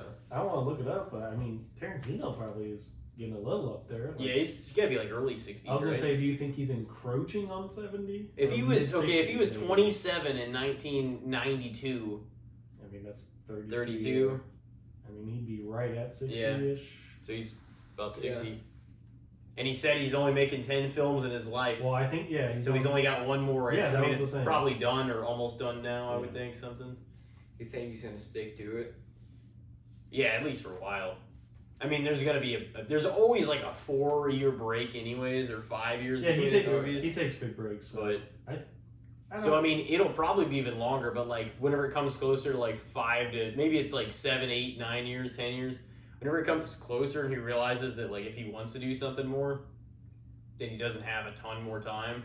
I can see him breaking it, but I do think after this 10th one, there'll be like a longer break than usual, and then we'll see if he decides to go back. You know, I into could it or see not. that. I could see each movie he makes kind of, I don't want to say wearing him down a little bit more each time. But But he's gonna put his everything into the script. you'd imagine if he Oh, yeah. if he has a personal limit of 10, and this is 10, Oh, yeah. you'd imagine he'd try to light it up. So And you got to think he's gonna have like Samuel L. Jackson or Leo he'll in it. he'll get all of his Or, usuals. Oh yeah, it's who knows. Maybe he brings back John Travolta. You know. I don't know. Who knows? Damn, we still need an answer for Lord of the I would Rings. say fair for Lord of the Rings. I feel like they got a lot of fandom, but they're great movies, so it's well deserved. And like you said, it's not even. It's like one of the smallest amount of content for one of the biggest fandoms out there. Oh my god! I'm glad That's that a- wasn't my fucking kicker. It's a major shank. That was a bad shank. I'll answer, but I also kind of, I don't want to say cheated a little bit because I included the entirety of the franchise. I would say they're a little overrated just because I didn't think the Hobbit movies were that great, and I think as far as I've heard and seen, the TV show isn't all that great, and then some of the really old cartoon stuff is all kind of pretty rough too. So, but the original, the 3 trilogy is really good. But everything else outside of it is kind of bad. Oh my. Oh man. So that's just a little overrated as a whole. I would probably say at least. I mean, I think they're at least fair because, I mean, I think they get a lot of praise. I mean, I think their fandom, the people that love them a lot, but I still don't think they get seen maybe as much as some of these other ones that are still like continuously making movies these days. It's kind of like what you said too about recency bias, and that's true too. Like they haven't had they've had the Hobbit movies come out, but that is a different story than Lord of the Rings, even though they tie the worlds together. You know what I mean? technically one character overlapping. I mean, I guess unless you count like Gandalf. Yeah, there is some, and they reference other ones that you see too. I mean, shit, they reference Sauron, Easter eggs and all that. Yeah. So. Well, that's what I'd probably say fair. That's a quick funny thing in The Hobbit. I think that like necromancer thing they run into is supposed to just be some like random thing. Now, but in the movies, they're obviously like, oh, it's Sauron. Like honestly, like I almost think that the maybe the creativity of the world is maybe underrated. You know what I mean? So I could probably because agree. I mean, if you've ever looked into or read the expanded lore, even that dude wrote so much history and wars inside of his little world that technically you could make like probably 20 movies out of everything. He technically the history of the world. So yeah, it's got a lot of depth to it, and I think that's partly kind of what the TV show is. Well, I think they want to give you something that people are familiar with because we were talking about this is like the nostalgia era too. Oh, let's bring Lord of the Rings back. Well, let's kind of make it a trilogy. So they're taking stuff from the material that they had and trying to kind of create a story.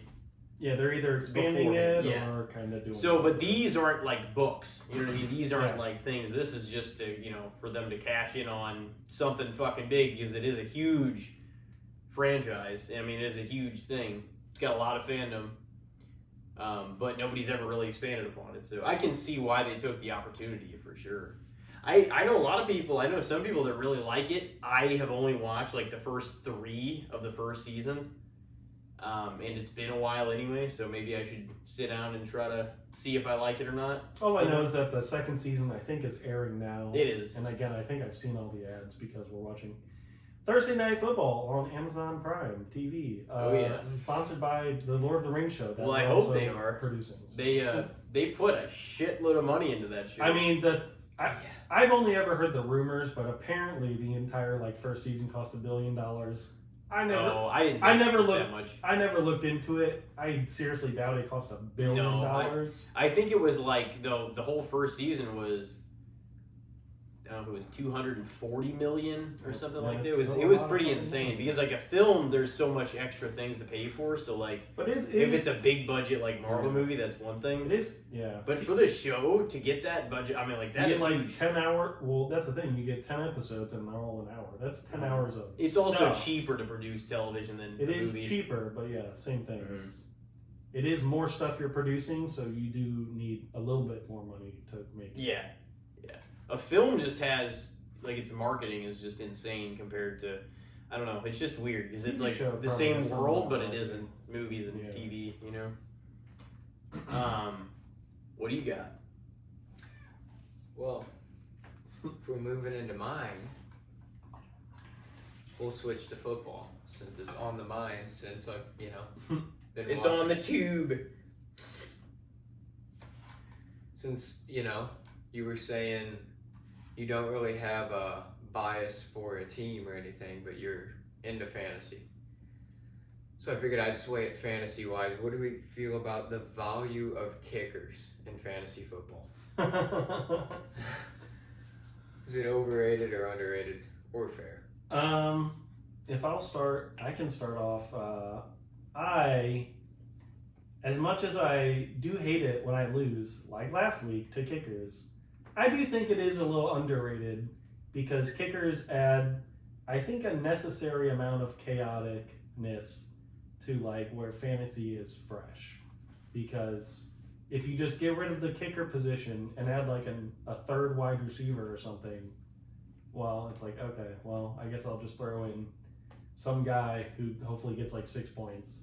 But a kicker, they have a possibility of going negative. They missed 2 kicks. Or a decent amount of points just based on the opportunities they get. That's what fucking Moody did. That was insane. So you can go negative if it's a windy game and you miss all your kicks. Or you can put up 26 points like Moody and the Pittsburgh guy did. And I think that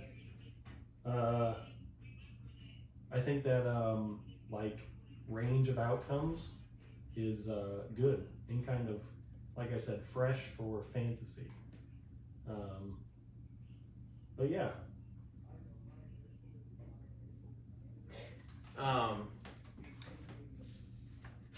See, the thing is the necessary chaos. I can kind of see the point because it also happens inside of a game sometimes. You know what I mean?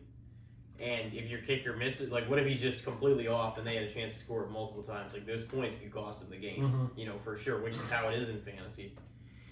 It still does, and here's the thing, I'm not quite to the point where I'm like, just eliminate the kicker altogether or anything, but I do think their effect on your game might be a little overrated. It does seem a little like, I mean, I guess. It just I guess it depends how you like want to quantify the game, right? Yeah, because, for sure. I can mean, see a case for all three. In our league, you know, one catch for 45 yards is 5 points. But a kicker who kicks a 50-yard field goal, who literally puts 3 points on the score, like not just yards, literal points, that's also worth 5 points in our league. I mean, I can see that because it's less. I get that though, a longer field goal being more points in fantasy. Yeah. I get that. I'm just saying I'm just saying they literally also put points on the board when they kick the field goal. Whereas like Tyreek Hill, who catches a ball, runs it for 80 yards, and then they go 4 and out on the 1 yard line. It's like they just got 80 yards. Yeah, and then it looks like he's got. And then it looks like he had a great game, which he did, but the team didn't score anything. So I think the fact that they literally, if they hit a field goal, they literally put points on the board. I think it adds something. I could see it, I don't know, maybe being toned down, because if a touchdown is 6 points, but then a field goal is 3 points, but it's worth 5, I don't know. I could see something like that being toned down, because that does feel a little askew. Yeah.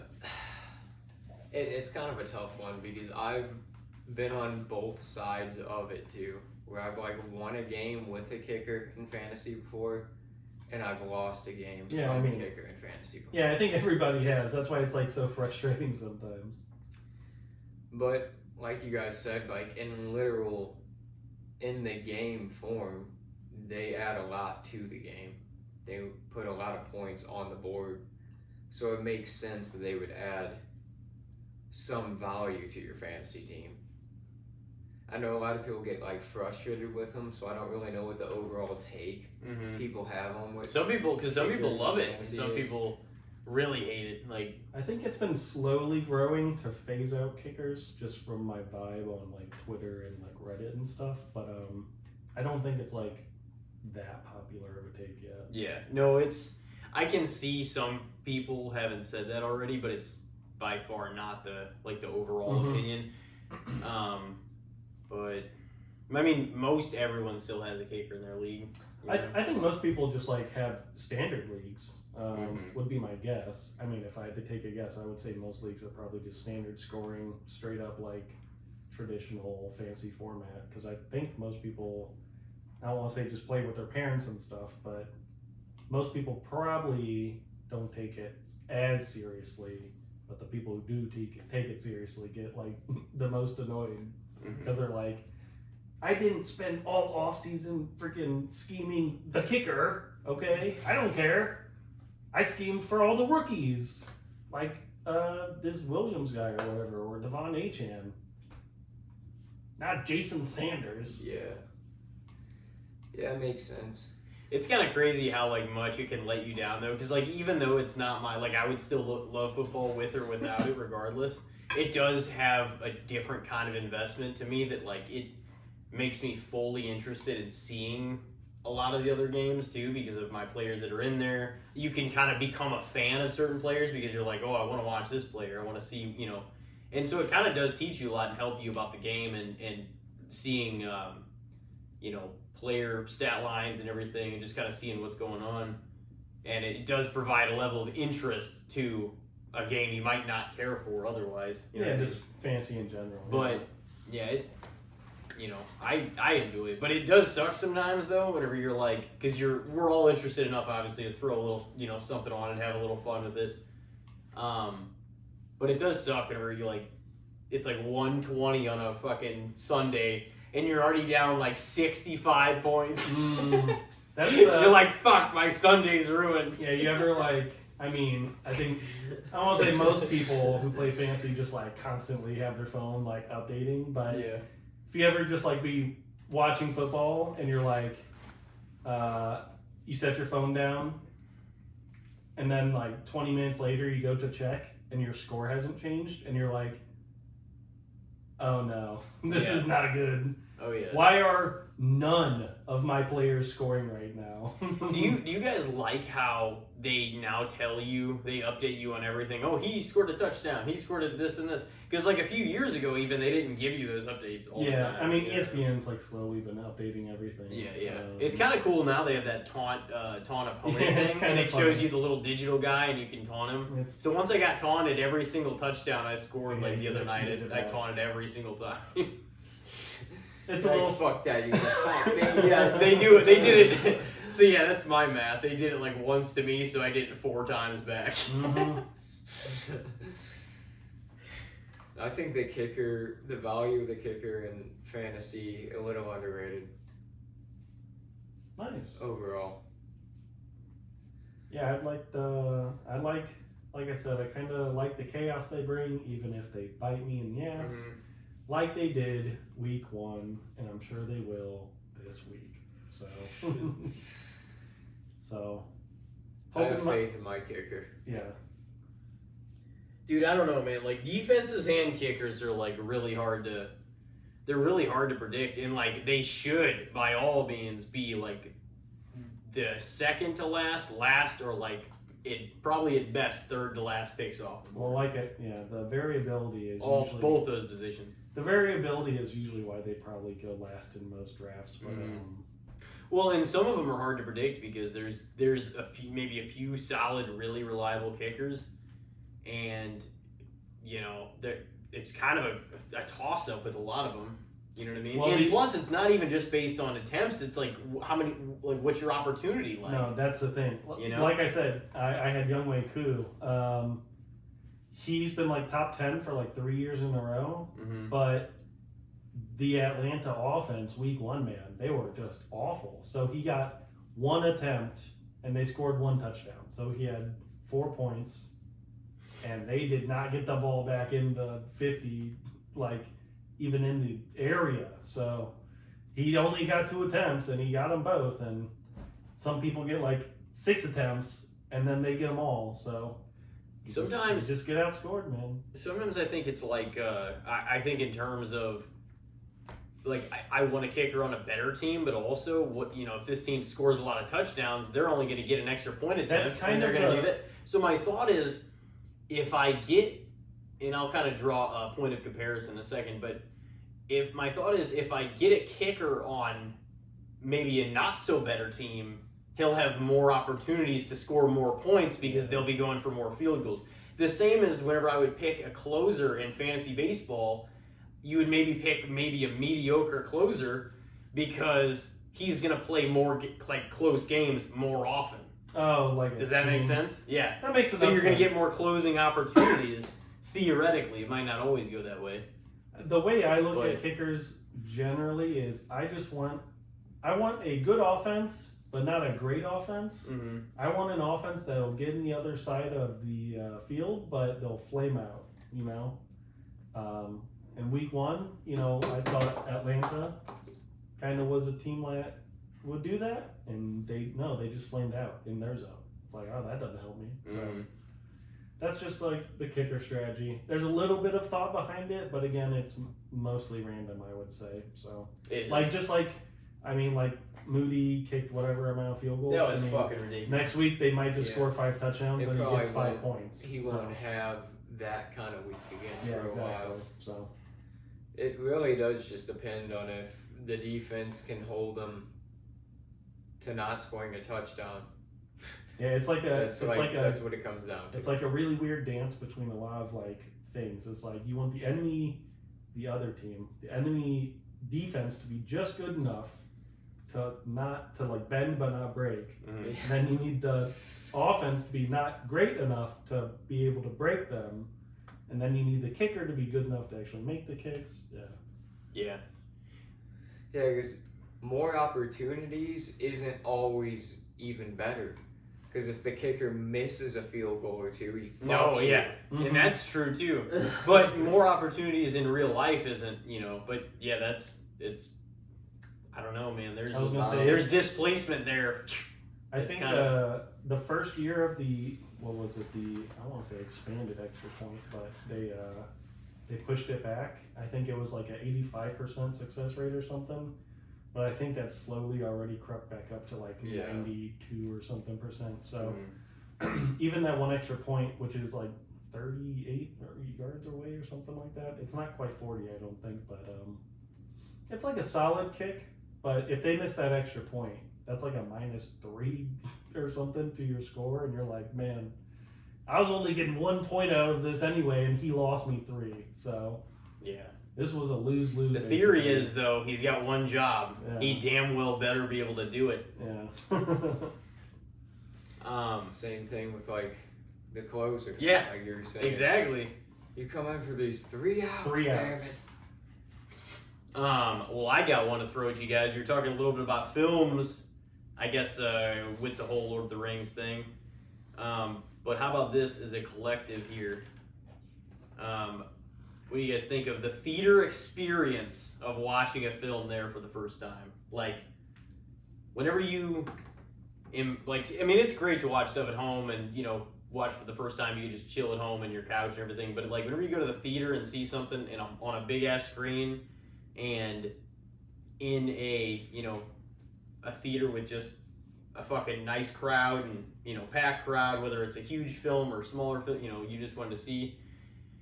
And it's not necessarily how good the movie is, but it's like the experience of, I guess, soaking it in that way for the first time. You know what I mean? Because I do think that affects the movie. I recently saw that movie Twisters, the sequel to the first Twister movie. I did. With my girlfriend and her family. So they wanted to watch it, and I was just like, I'm not opposed to it because I've seen like the first one and whatnot. I think we saw that in like science class. I think we did too. Seventh Fuck, we grade. might have had it together. Yeah. I don't know if we did or not. But I definitely remember what you're talking about. Like, 'cause I think the only time I ever watched the full thing, I've turned it on TV before. Same thing. It's been on a few cable. times, stuff like that. Never, always chopped up, never fully. Mhm. But I think the one time I saw the whole thing was then, and I was like, yeah. I enjoyed it enough to probably see the second one. But like, not only that, we saw it in IMAX, and like, we were kind of sitting like not front row or anything like that, but like closer to where you felt kind of in the action and shit. And like, because it was a storm. It kind of like having that experience, especially the sound of it. system. I'm sure. Oh, it's probably crazy.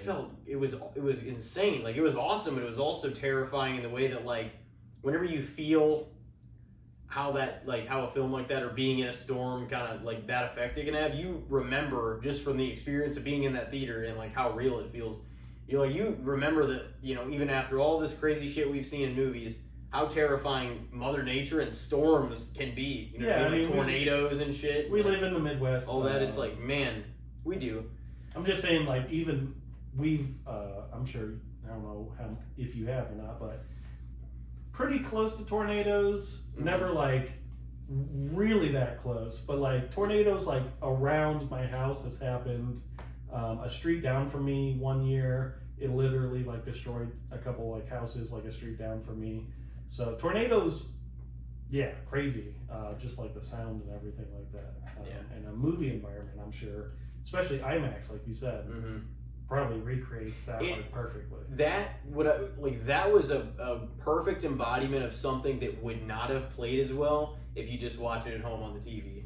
Oh yeah, because of how legitimate that like feeling like sort of was in the theater, like with that full effect. Yeah, the basement in my house, we have kind of like a little bit of like surround sound speakers and stuff. So I think that's home theater. I think it's pretty good at my house, but same thing. I think movie theaters like are professional. Oh yeah, right. So and that's what a lot of times they're made for, the big screen. Yeah. They're like this. That's what they envision when they're making. Well, yeah, the directors.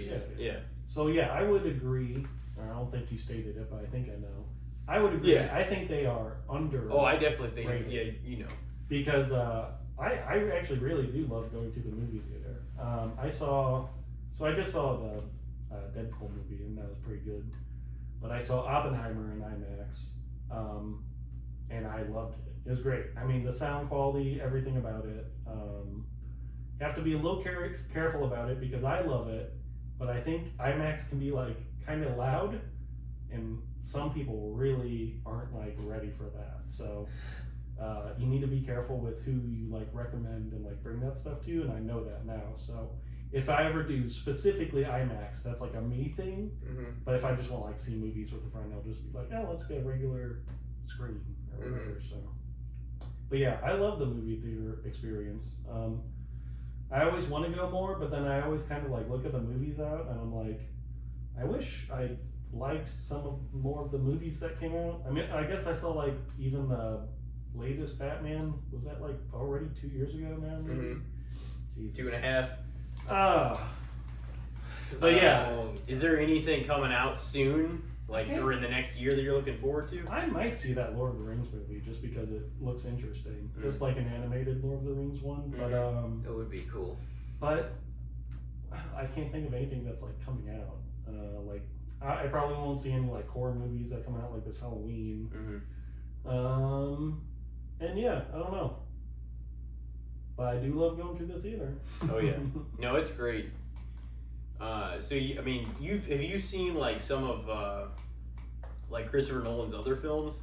Oh yeah, we saw Tenet, which I think everybody hated, but I kind of liked. Really? Yeah, I didn't So- see that one. Was that the one about like time? It is a weird time movie. That was So- Idris.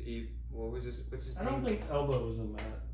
And some other black guy, not to be like semi-racist. I don't know his name. It's just some black guy. I think he was British as well. Man, that's probably I think he was a black British guy, but I Yeah. can't remember his name. Damn it. But yeah, so I saw Tenet. I mean, obviously, I saw all of his like Batman movies. Oh, I yeah. guess that's another one that's probably on the Mount Rushmore. Would be what, the second Batman, the Dark Knight?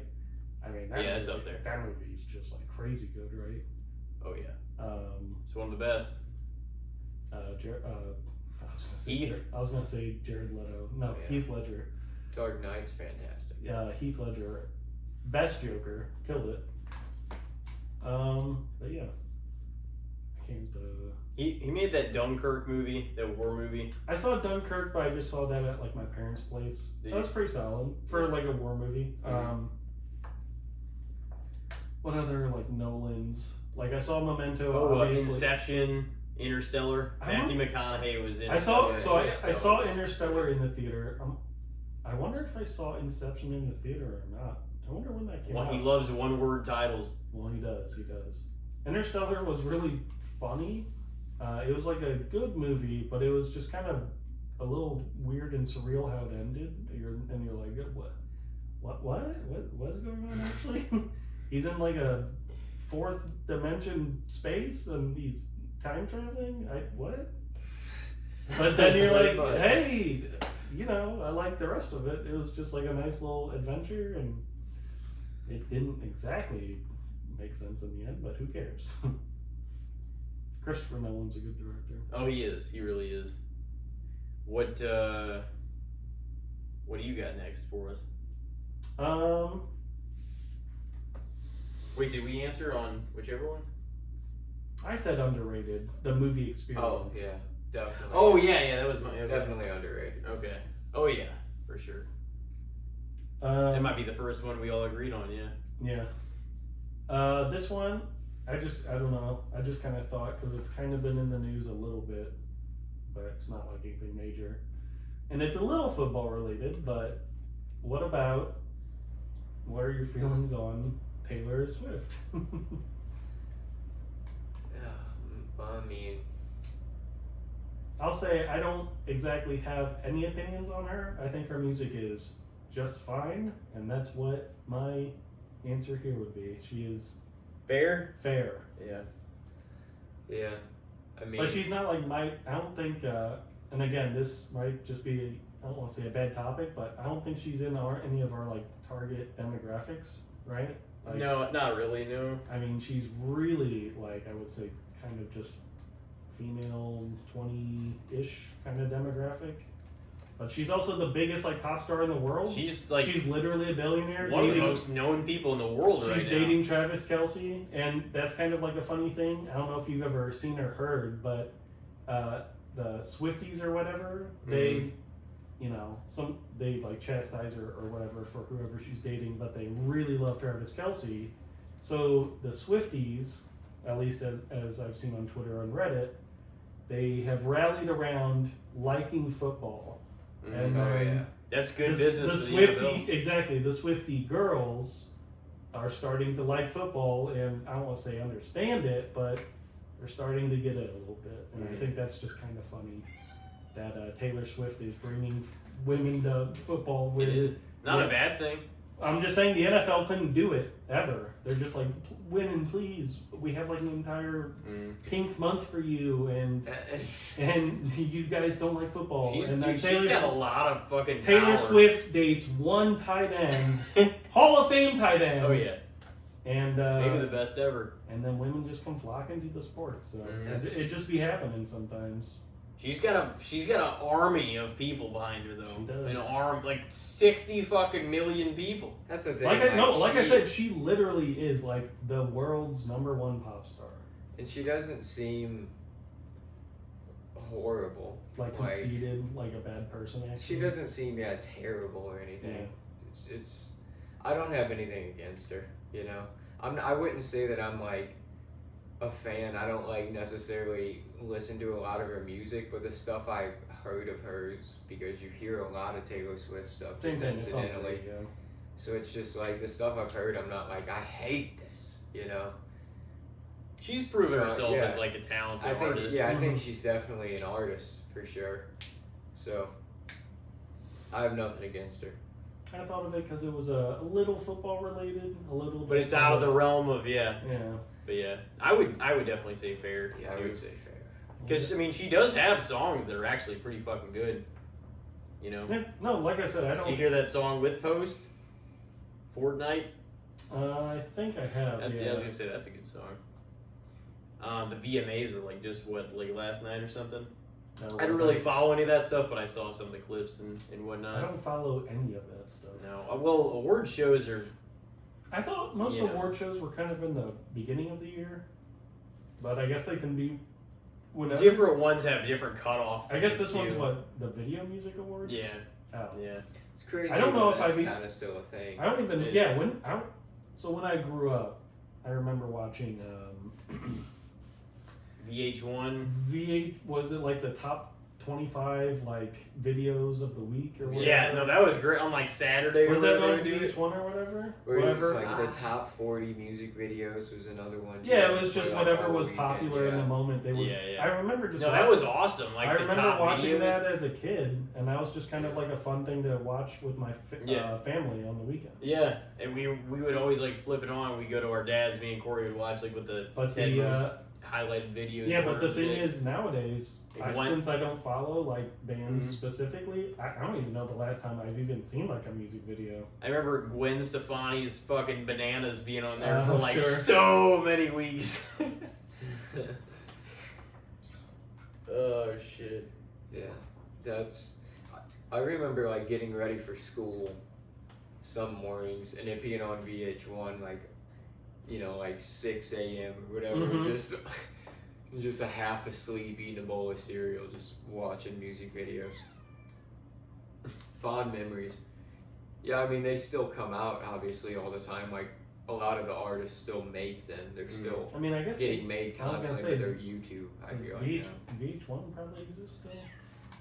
Yeah, I mean, obviously these music videos blow up on YouTube, so I think there's some amount of money probably being made from those. If they get like 1 billion views, I mean, how much money do you think that generates? But who knows? But yeah, that's my second topic.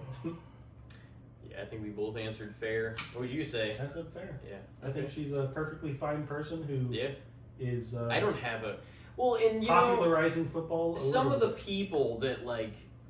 I mean, just the goofiest thing is not even to get too deep into this, but like just some of the silliest shit I saw, including on social media and on Facebook, and you know, especially from like guys and shit like that. They were like, why are they showing her? Oh, well, I'm here to watch football. You, the same person that said fucking that you wanted to watch just the commercials in February when the Super Bowl aired. Oh, sure. You don't just want to watch football. Yeah. You're looking for the commercials. You're looking at the celebrities. You're looking at fucking the pregame.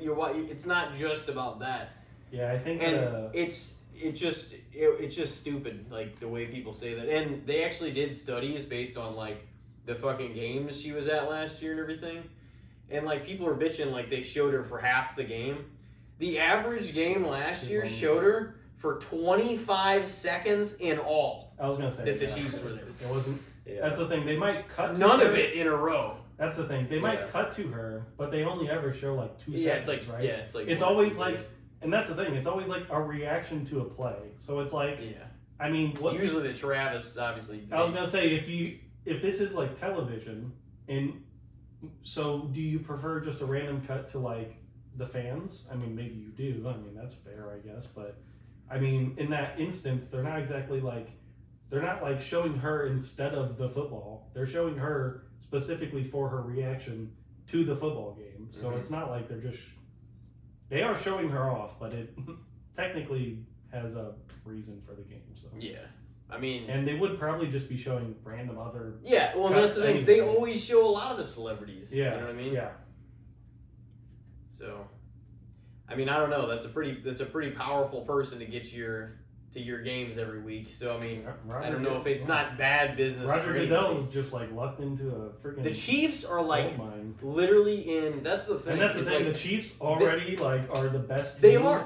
and then they get Here's- Taylor Swift. Yeah. Yeah. The thing That's is, like so crazy. they are It's like got everything in the league difference right now. between them and some of the other teams is like you can see some of the teams that are fighting tooth and nail and Yeah. doing this and that.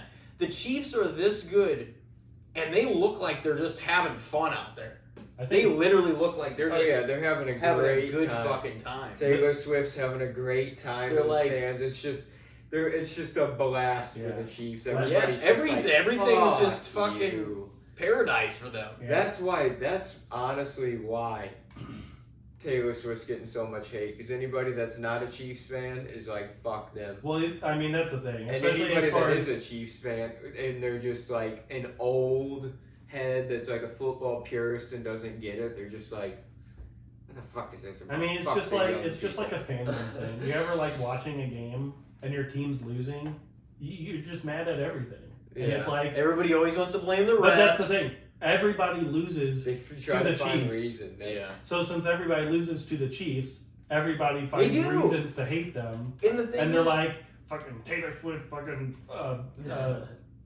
Patrick Mahomes' wife, his brother. I don't know. I hate them They all. literally, yeah. Hate them all. Everybody in the stands doing Yeah. something. Oh yeah, they were throwing confetti around, Yeah. being obnoxious in the section. It's like, But as soon as the come Chiefs start losing again, everybody They had- like, nah, whatever. they had a lacking as fuck like wide receiver core last year. Last year they was had supposed to be a issues. down year. They had issues all over the place. There were imperfections, but whenever it was the everybody's playoffs, supposed win to. it. whenever it was the, Super Bowl. whenever it was the playoffs, they fucking turned it on. And like last year was the year you could beat them. Yeah. In the league, the entire 31 teams couldn't do it. Last year was the year that I too was like, this is the year that I think we actually might not see the Chiefs in the Super Bowl. Because it just felt like Yeah, last year. going into the year, it was like, oh, who knows? Like a few weeks in, they did not look like the Chiefs that we Oh yeah, no, they got thought. off to a slow start. I mean, And it looked like their offense was going to suck because Kelsey they was might not actually do it this Kelsey year. was Who's gonna do hurt, and they didn't have any wide receivers. Their best wide receiver, even last year, going into the season, might have been Rashee Rice, and he was a rookie second rounder. it? Mhm. This year, obviously, he's in his second year, and he has, shown it. But last year, he hadn't shown it, and everybody else on their team freaking sucked on the wide receiver core. So And Xavier Worthy could be good. But that's what Pacheco I'm is saying. good. This Like, year- yeah, running this back. year, they're like settled again. They got pieces Yeah. back. They do, and so that's what I mean. They They They look like had- they're just the favorites. they again. had the ability to take it from them, and nobody could do it. No, Patrick Mahomes, too good. He makes it work So somehow, some way. And they're not near one of my favorites, but Swifty magic. they make it work, man. they're going to be hard to beat for everybody. Well, that's the thing too. They had they had maybe the best defense last year, and that's probably partially why they, not partially, that's probably a big reason why they won. But I mean, their freaking defense is supposed to be really good again this year. So it's just, yeah. Usually when you get those offenses or whatever, like Aaron Rodgers and stuff, the Green Bay defense kind of sucked for a lot of that time. But Mahomes got a really good defense, so it's like you have best quarterback in the league, and you have a really good defense. You're just gonna win. That's just what happens. So You can't hold on to him forever. Damn it. Patrick Mahomes' contract. he's gonna have to, he'll have to retire in 15 years. Best of luck, everybody. Yeah, for real. What do you got? Well, since it's kind of a tradition that near the end of the podcast I get tired and hungry and I make one of the topics food. So we're going the food route here. What do you guys think about chili cheese dogs? Underrated as fuck. I wouldn't say they're probably underrated. I think they're like something that's kind of seasonal, but I don't think they have to be seasonal. At least that's like how I feel. Like I feel like chili cheese dogs are like a fall thing. That's how a lot of people feel about them. But I feel like you could probably just eat them anytime. Is chili really is more prevalent in the fall Well, than that's the winter. thing. It's chili in general is a fall thing, but I feel like I mean, I eat it a lot of other times too, but it sounds more appealing a lot of the time in the colder months. yeah. You know, in like the fall I guess like stuff. I really like jambalaya as well, and jambalaya is kind of just like a fall winter thing. So I guess just those warm-ish kind of bowl foods you just eat in the fall or whatever with a big old spoon and tuck it up under your chin and the steam hits you and you're not so cold or whatever. Yeah, chili's a big fall thing. But yeah, chili cheese dogs are really good. They are. They're so good. Could eat about 3 of them right now. Who even I mean, funnily enough, I think I got Steak and Shake. I think Steak and Shake makes chili cheese dogs. They do. Who even makes chili cheese dogs? I know who. Sonic does yeah. too, I think. I was gonna just say, easing right into this. I was just actually gonna say Sonic is mine, so we can kind of bring the chili cheese dog into that. But I would say underrated for that. I don't know. I probably what would you too. say. Yeah, I said underrated for chili cheese dogs. But let's shift it into Sonic as a whole because I'm like, I don't think we've really ever, maybe not even mentioned Sonic before in this pod. I don't know, Dude. But I haven't really gotten it in a long time. But they do have a lot of stuff there, and most of the stuff I've ever had there is pretty good. They are good. It's kind of weird. I never go out of my way to get them though. I don't know the last time I even have had Sonic. I feel like they're a very often overlooked restaurant. They might be the #1 overlooked restaurant. At least I don't want to say in my friends group, but I mean, I don't ever hear anybody bring it up. Yeah, I don't think there's any way I got Sonic inside of the last year. I know there's that one over in Lake Fenton. Is there still the one in Festus? I don't know. Is there? I haven't been down to There's Festus that pipsqueak fucking Dunkin' Donuts sitting in the middle of Athletico's parking lot. Oh, yeah. Or whoever's. Dunkin' Donuts, man. Yeah. But yeah, I don't even know. I mean, I guess I can't. They always had some killer slushies, man. I guess I can give an answer, but I don't know. It's not like good burgers. It's too. not like They do. It's They not do. like a well-informed answer. And they have good sides too. They have really good mott sticks. I guess I would have to say fair only because I can't even remember their food. There for a while, I ate them a lot actually with Cheetum. Mm-hmm. I kind of know where there's a DeSoto one, right? Yeah, they have burgers. They got those. They got what are some other things they have? They have fish sandwich or not fish? They have chicken sandwiches too, don't they? Yeah. I guess I see You got like pretzel sticks that are pretty fire. Those pretzel sticks are so good. Do you think they still deliver your food on skates? Is that a thing they do? Or I think so. Yeah. Wow. I mean, if that's a thing. If that's a thing, then they might be underrated just because of all the funny clips I see. Because there's that one on Vine, I think, that was famous forever, and then I think smashing through the window in the train. That was sort of the you funniest see just things random I've ever Sonic seen. clips every so often of someone falling down, And it sucks for them a lot. Oh yeah. But man, is it kind of funny to see somebody just fall with through the tray. I saw the one where they just like smack. Right. They come to deliver them to the person's car, but they smash the tray right to the fucking driver's window. Yeah, they might be underrated just for the comedy fact, not even like food. Like the Vine fact. Honestly, the fact that they still have a theme though, it is kind of that's funny. honorable, Yeah. in my opinion. Like, admirable is the better word for it. Honorable. It's more admirable. Up the integrity. They held up the integrity. Yeah, driving fast food. Yeah, No, fucking, it'd be better if they had like a little TV there for you. You could Every- snack and fucking watch something. They do have some TVs outside, but yeah, honestly, like I would give them props for having like a theme though. You know what I mean? Like it's kind of cool because like some of the places are I mean, most they're fast not the food- same, but they feel. Yeah, most fast like food's that. just fast food. I mean, Yeah. McDonald's is McDonald's. Burger King is just like McDonald's Burger is King. McDonald's, but McDonald's I is mean, a fucking McDonald's and powerhouse. Burger King are both fire though, too. No, that's what I'm Yeah. saying. But they're just like fast food. They're Yeah. not like Yeah, they really really are. trying. Like McDonald's kind of has like grimace, and they kind of bring Yeah. stuff out like that every so often. But like Chick-fil-A, I think kind of really tries to like do a little extra. Mhm. I don't know. Maybe other people do, but What's your favorite? just fast food in general. Mhm. I did get Steak and Shake is still kind of one of my favorites. They were closing down for a while. Like I know that one's right down there. A lot of them did. did. I mean, as of right now, I would probably say Chick-fil-A. I think it's a little popular of an opinion nowadays, but Mhm. they do be making some good food, and they have great service. It really, Yeah, the ser- everybody's always put over man, their the service. service always just boosts them, and that's the thing too. Their food is like solid to good, but their service, man, they just get you through that line. Mhm. I think their waffle fries are superb, dude. I definitely. It's kind of funny. I grew into waffle fries. I think didn't we? They might be the best. Didn't we They're have waffle so fries good. like in high school and stuff?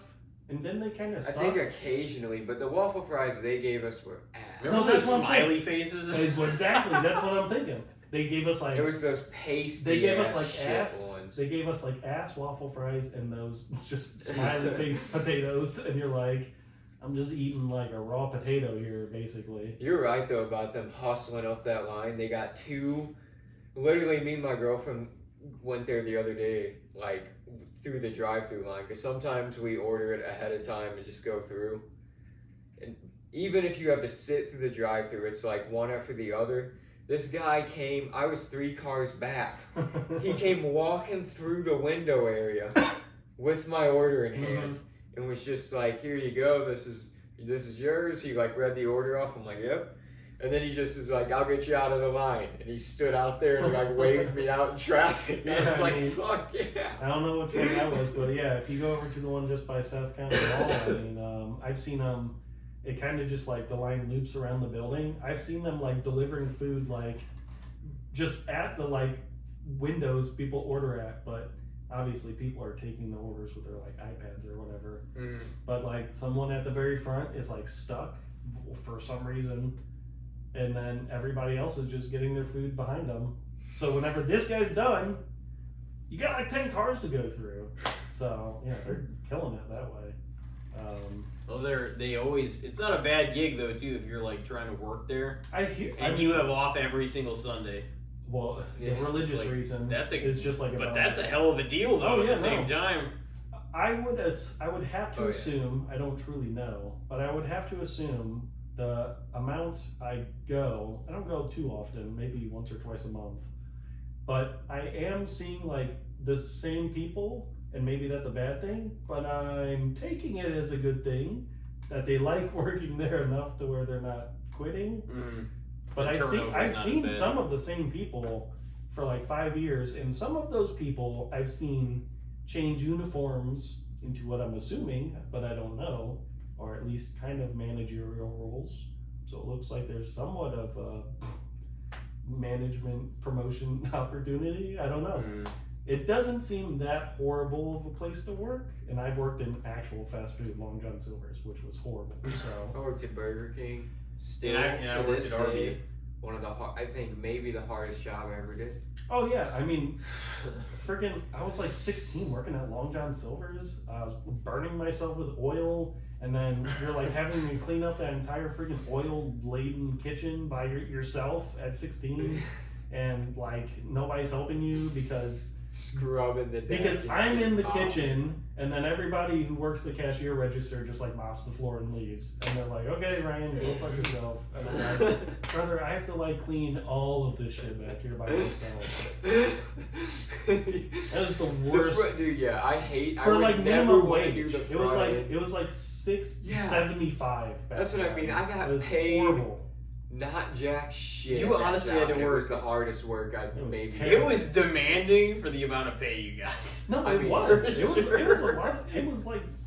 It was not like literally. It's like, not easy it was ass not work. digging really. holes, but it was like you had shit to do. It was Yeah. like- and you were like potentially burning yourself. You're with busy freaking like oil. every fucking second there. Yes. You really. They're like, but then the people at the front end are like barking at you the whole time. Yeah, Like, you're just like. where's my first order up? Blah blah blah. You're like, I'm fucking working on it, bro. Yeah, I'm fucking. You see me working back I mean, here. just like we had like 3 vats. Generally, you only use 2, but sometimes you'd have a third. So you have like one for like fries. You have like maybe fish over here, maybe chicken over here. If you can somehow separate them, and then you have like the fresh fish that you just like warm up in water over here, and sometimes you have to do that. And but then you have to go make batter every so often because you're just it's oil. You're just battering everything and dumping it, and you're like, oh my god.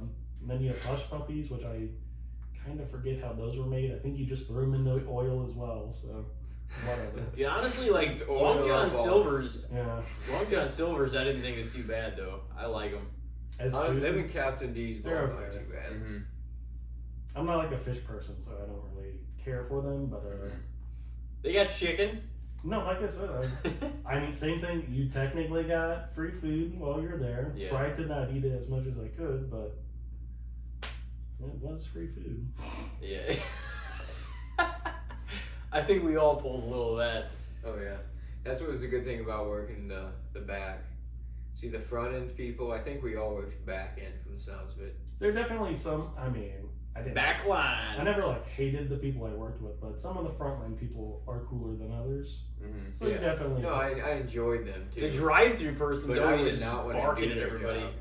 I kind of. It depended on obviously the person, but the drive-through person, sometimes they're like the coolest person. Sometimes they're That's like. that's true. Sometimes they're annoying. So Did you? What did you do mostly there? I was just in the kitchen. Backline stuff. I- You were I- sandwich assembly. I and got shit? hired. Well, not that one. I got hired because my friend worked there. Not really. I think they would pretty much take anyone. I guess it was just a benefit that my friend worked there.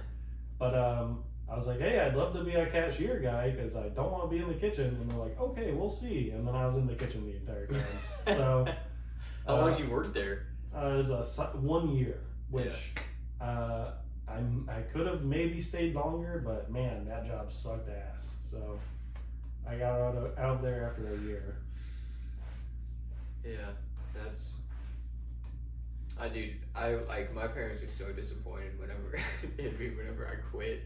Yeah, my parents were Burger too, King. and I was like, I mean, I get it, Mom. I quit my job, but this was awful. This was not your dining job experience. Your dining job experience was difficult, but Mom, this job was so bad, like That's- awful. See, because I put in my 2 weeks. Like I was trying to be a good employee. No, about same it. thing. I put in my 2 weeks. And then, but listen, I didn't do the 2 weeks. I put in my 2 weeks, and then like I worked like 1 or 2 shifts after that, and then I had a fucking close on a Saturday, and it was like, I can't fucking do it. Just that day, I was like, there's no way, and I just went in dressed in my normal shit with my uniform, and I just like sat on the counter. I'm like, I'm sorry guys, I gotta quit. That was a terrible. I think I that was finished out. terrible. That is just like awkward in general. But I think I finished out whatever schedule they gave me. Yeah, it was rough, man. Because you had to like return the shirt and shit. That was the thing. You couldn't keep the shirt. They wanted you to have that awkward moment. Why you quitting? We need you, boy. Mhm. I think it's just a bunch of dogs. Yeah, I was like, what the fuck is that?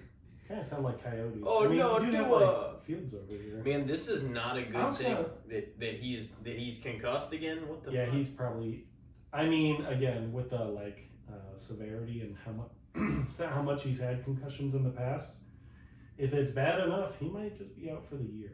He might be done soon. And he also just might be done if it's again if they start adding up, Yeah. this would be what it's like 4th or 5th maybe. Jesus, I've had like maybe one, probably one, because I think I banged my head really bad at baseball one time. But Ooh. you didn't go to the doctor. You're just like, I'm just gonna sit on the bench for a little bit. Sleep it off.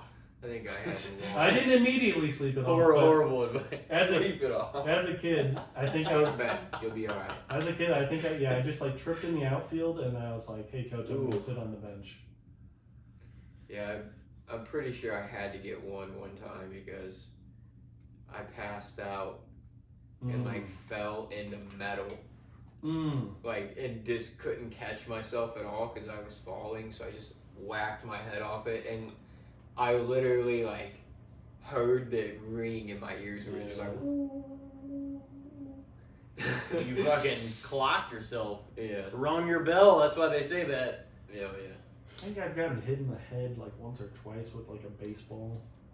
I don't know if those like left concussions or not, but I've had the 2 concussions. Yeah, One time I was in the backyard. Yeah, one of them was in the backyard wrestling show whenever our friend Nick fucking Yeah.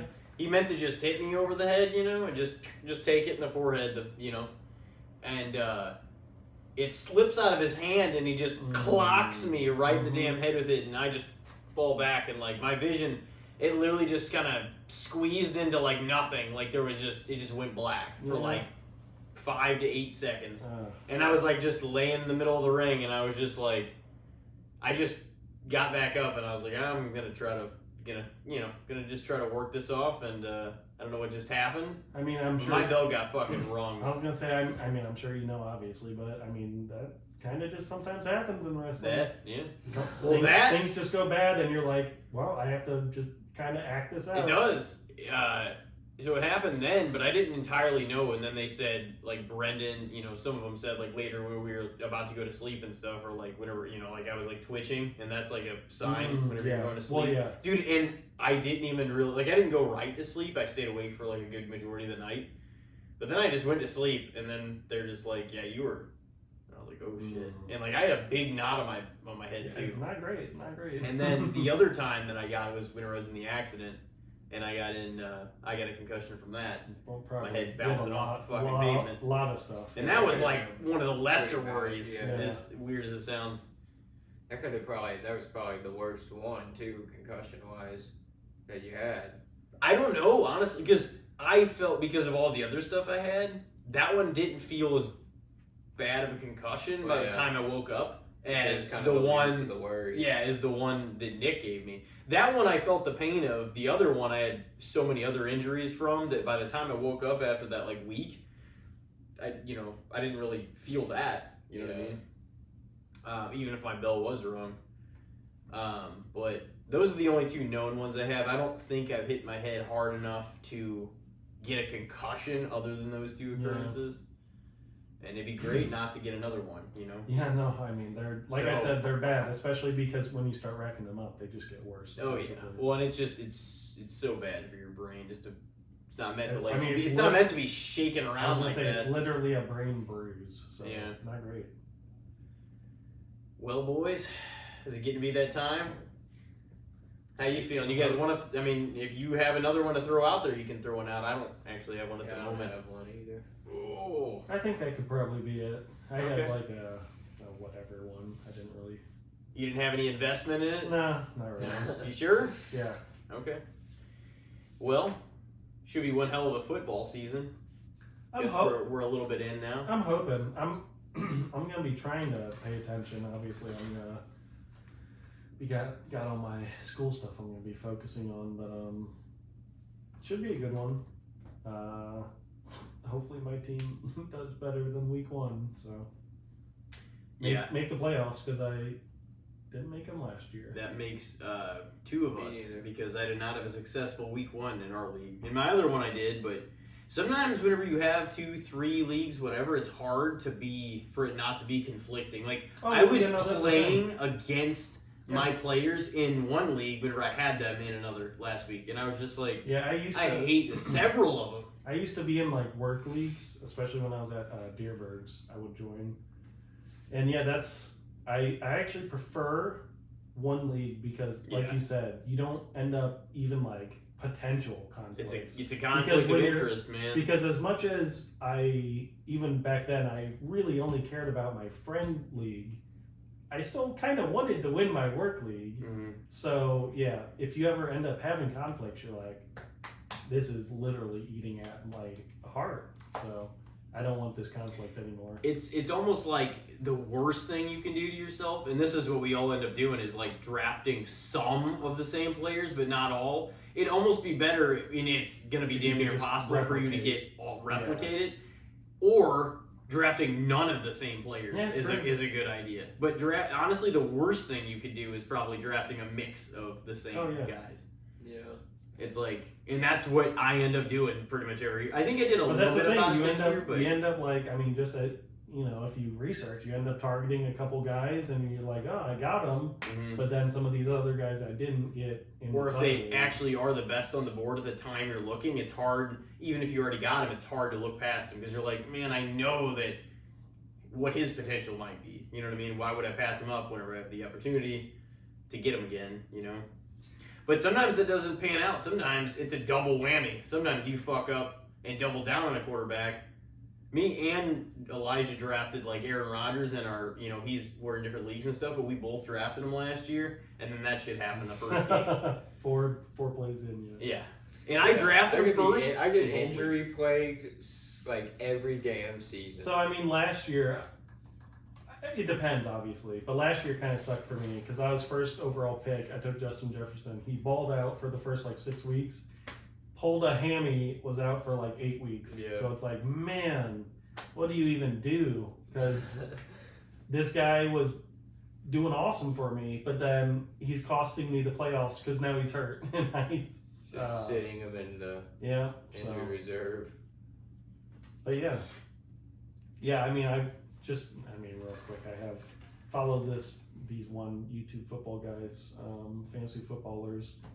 But it's their job, but they're in like 4 or 5 leagues each, like individually. And it's like some of theirs are obviously going to be work leagues because they have like a podcast together, but they also have like some of their own like family leagues. And it's like, man, I guess if you get to like 5 leagues, you're past that point of like, oh, fucking whatever. Mm-hmm. But if you only have like 2 or maybe 3, that's where you get the conflicts, and you're like, this league will win, but this league will lose. But if you're at 5, you're just like, roll the dice, baby. I just whenever we get to like 3 or 4 or 5, something like that. I've only ever been in 2. Yeah. I've been in 3 one time in like 1 year, and it's just hard because like not even just assembling the team, but keeping up with it, picking the waiver wire in all the different leagues, each different league, kind of weighing the matchups, trying to figure out what you want to do. And you got to do that in multiple situations because you have multiple teams. So it's like, it's incredibly hard to spread your attention out to that many leagues. 2 is manageable for me, but 2. that might be the sweet spot. Yeah. Like, I wouldn't complain I about was going to say, if I had like a work league again, I might join it. But luckily, if you say you only have one team though too, and if you have nobody in, say you have nobody in Thursday or Monday, and it's like, your only day is Sunday, it's kind of like, oh, it'd be nice to have somebody playing. That's basically me. I have like only Sunday games. I think I have like 1 Monday player. Some weeks it just works out like that too. The thing is, when I have something like this, I have like 8 Sunday players and 1 Monday player. You're like, well, I really hope that Monday player doesn't matter because I already won. Yeah. But you're like, if you have to wait another entire 24 hours and you're like, I hope this one guy gets 40 points somehow. then you're like kind of screwed. or if you get started off like 44 scored against you on Thursday, you're like, man, I'm gonna be Jesus. playing from behind. That's the worst feeling too. I It got is. pretty lucky tonight. Waddle put up 6.5, which is below his projections, so that helps a little bit. Yeah. I think I got completely screwed tonight. Keon Coleman, you where the freaking- hell were you at? Oh yeah, I Did Coleman get anything? I didn't check the box score yet. I need to look. He didn't have see anything him. at halftime. I didn't don't think see he him. even had a. Nope. He didn't even Zero. have a target Point. at halftime. 0. Wow. Yeah, that was a bad mistake. oh, You know man. what, son of a bitch? You're riding the bench next week. How about that? He's punished. Well, it's about that time. I think we did good. I think we did too. Is there anything else you want to relay to the audience out there? Any other thoughts? Any other conclusions? Any other advice? Any movies you need them to see? No, I don't think I really have anything. No. I guess the election's coming up, but I mean, whatever. Yeah. Thankfully, we've avoided that. The I whole mean, time. well, yeah. I mean, the debate? I don't know when this will come I didn't out, even but watch it. the debate was the debate. What's today? Thursday. The debate. Yeah. I can't even speak. It's so late. The debate was last night. The first one, if there's a second one that somehow comes out in between these. First debate between Kamala and Trumpster. But Oh yeah, my. we're in Missouri, so it doesn't really matter. Gonna be red. Well, And look at those rookies. Bo Nix was so bad last week, and Caleb Williams Oh, was yeah. somehow worse. oh yeah, no, that was a weird win. Like that was the first part of that game was atrocious. I'm sure these rookies, especially some of them, will definitely be better. But man, week Yeah, that one was for a the rough rookies week. did not look Mhm. great. Jaden Daniels was the best, and he was kind of not great either. But he ran in like 2 touchdowns, so whatever. Alrighty, well, a big shout out and thank you goes to you for coming back on the pod you for for your coming second on. appearance. Thank you. I'm We really appreciate it, and you're in a real hot spot time of the year right now. You know, September, October, we usually bring out a lot of I was episodes, gonna say, a lot of big episodes. You know. I'm sure you'll get a bunch of people on to talk horror. So. Oh yeah, and football. And football. And like I know that's, I mean, we talked a lot of football on the one like that just came out, and I mean, you know, and now you're on, and I'm We sure talked a they'll be fair playing. amount of football. Yeah. For sure. So, ladies and gentlemen, this has been Ryan Fromm in his second Casting the Spotlight appearance. And thank you for sticking with us. Thank you for listening. We will see everybody next time, and have a great week.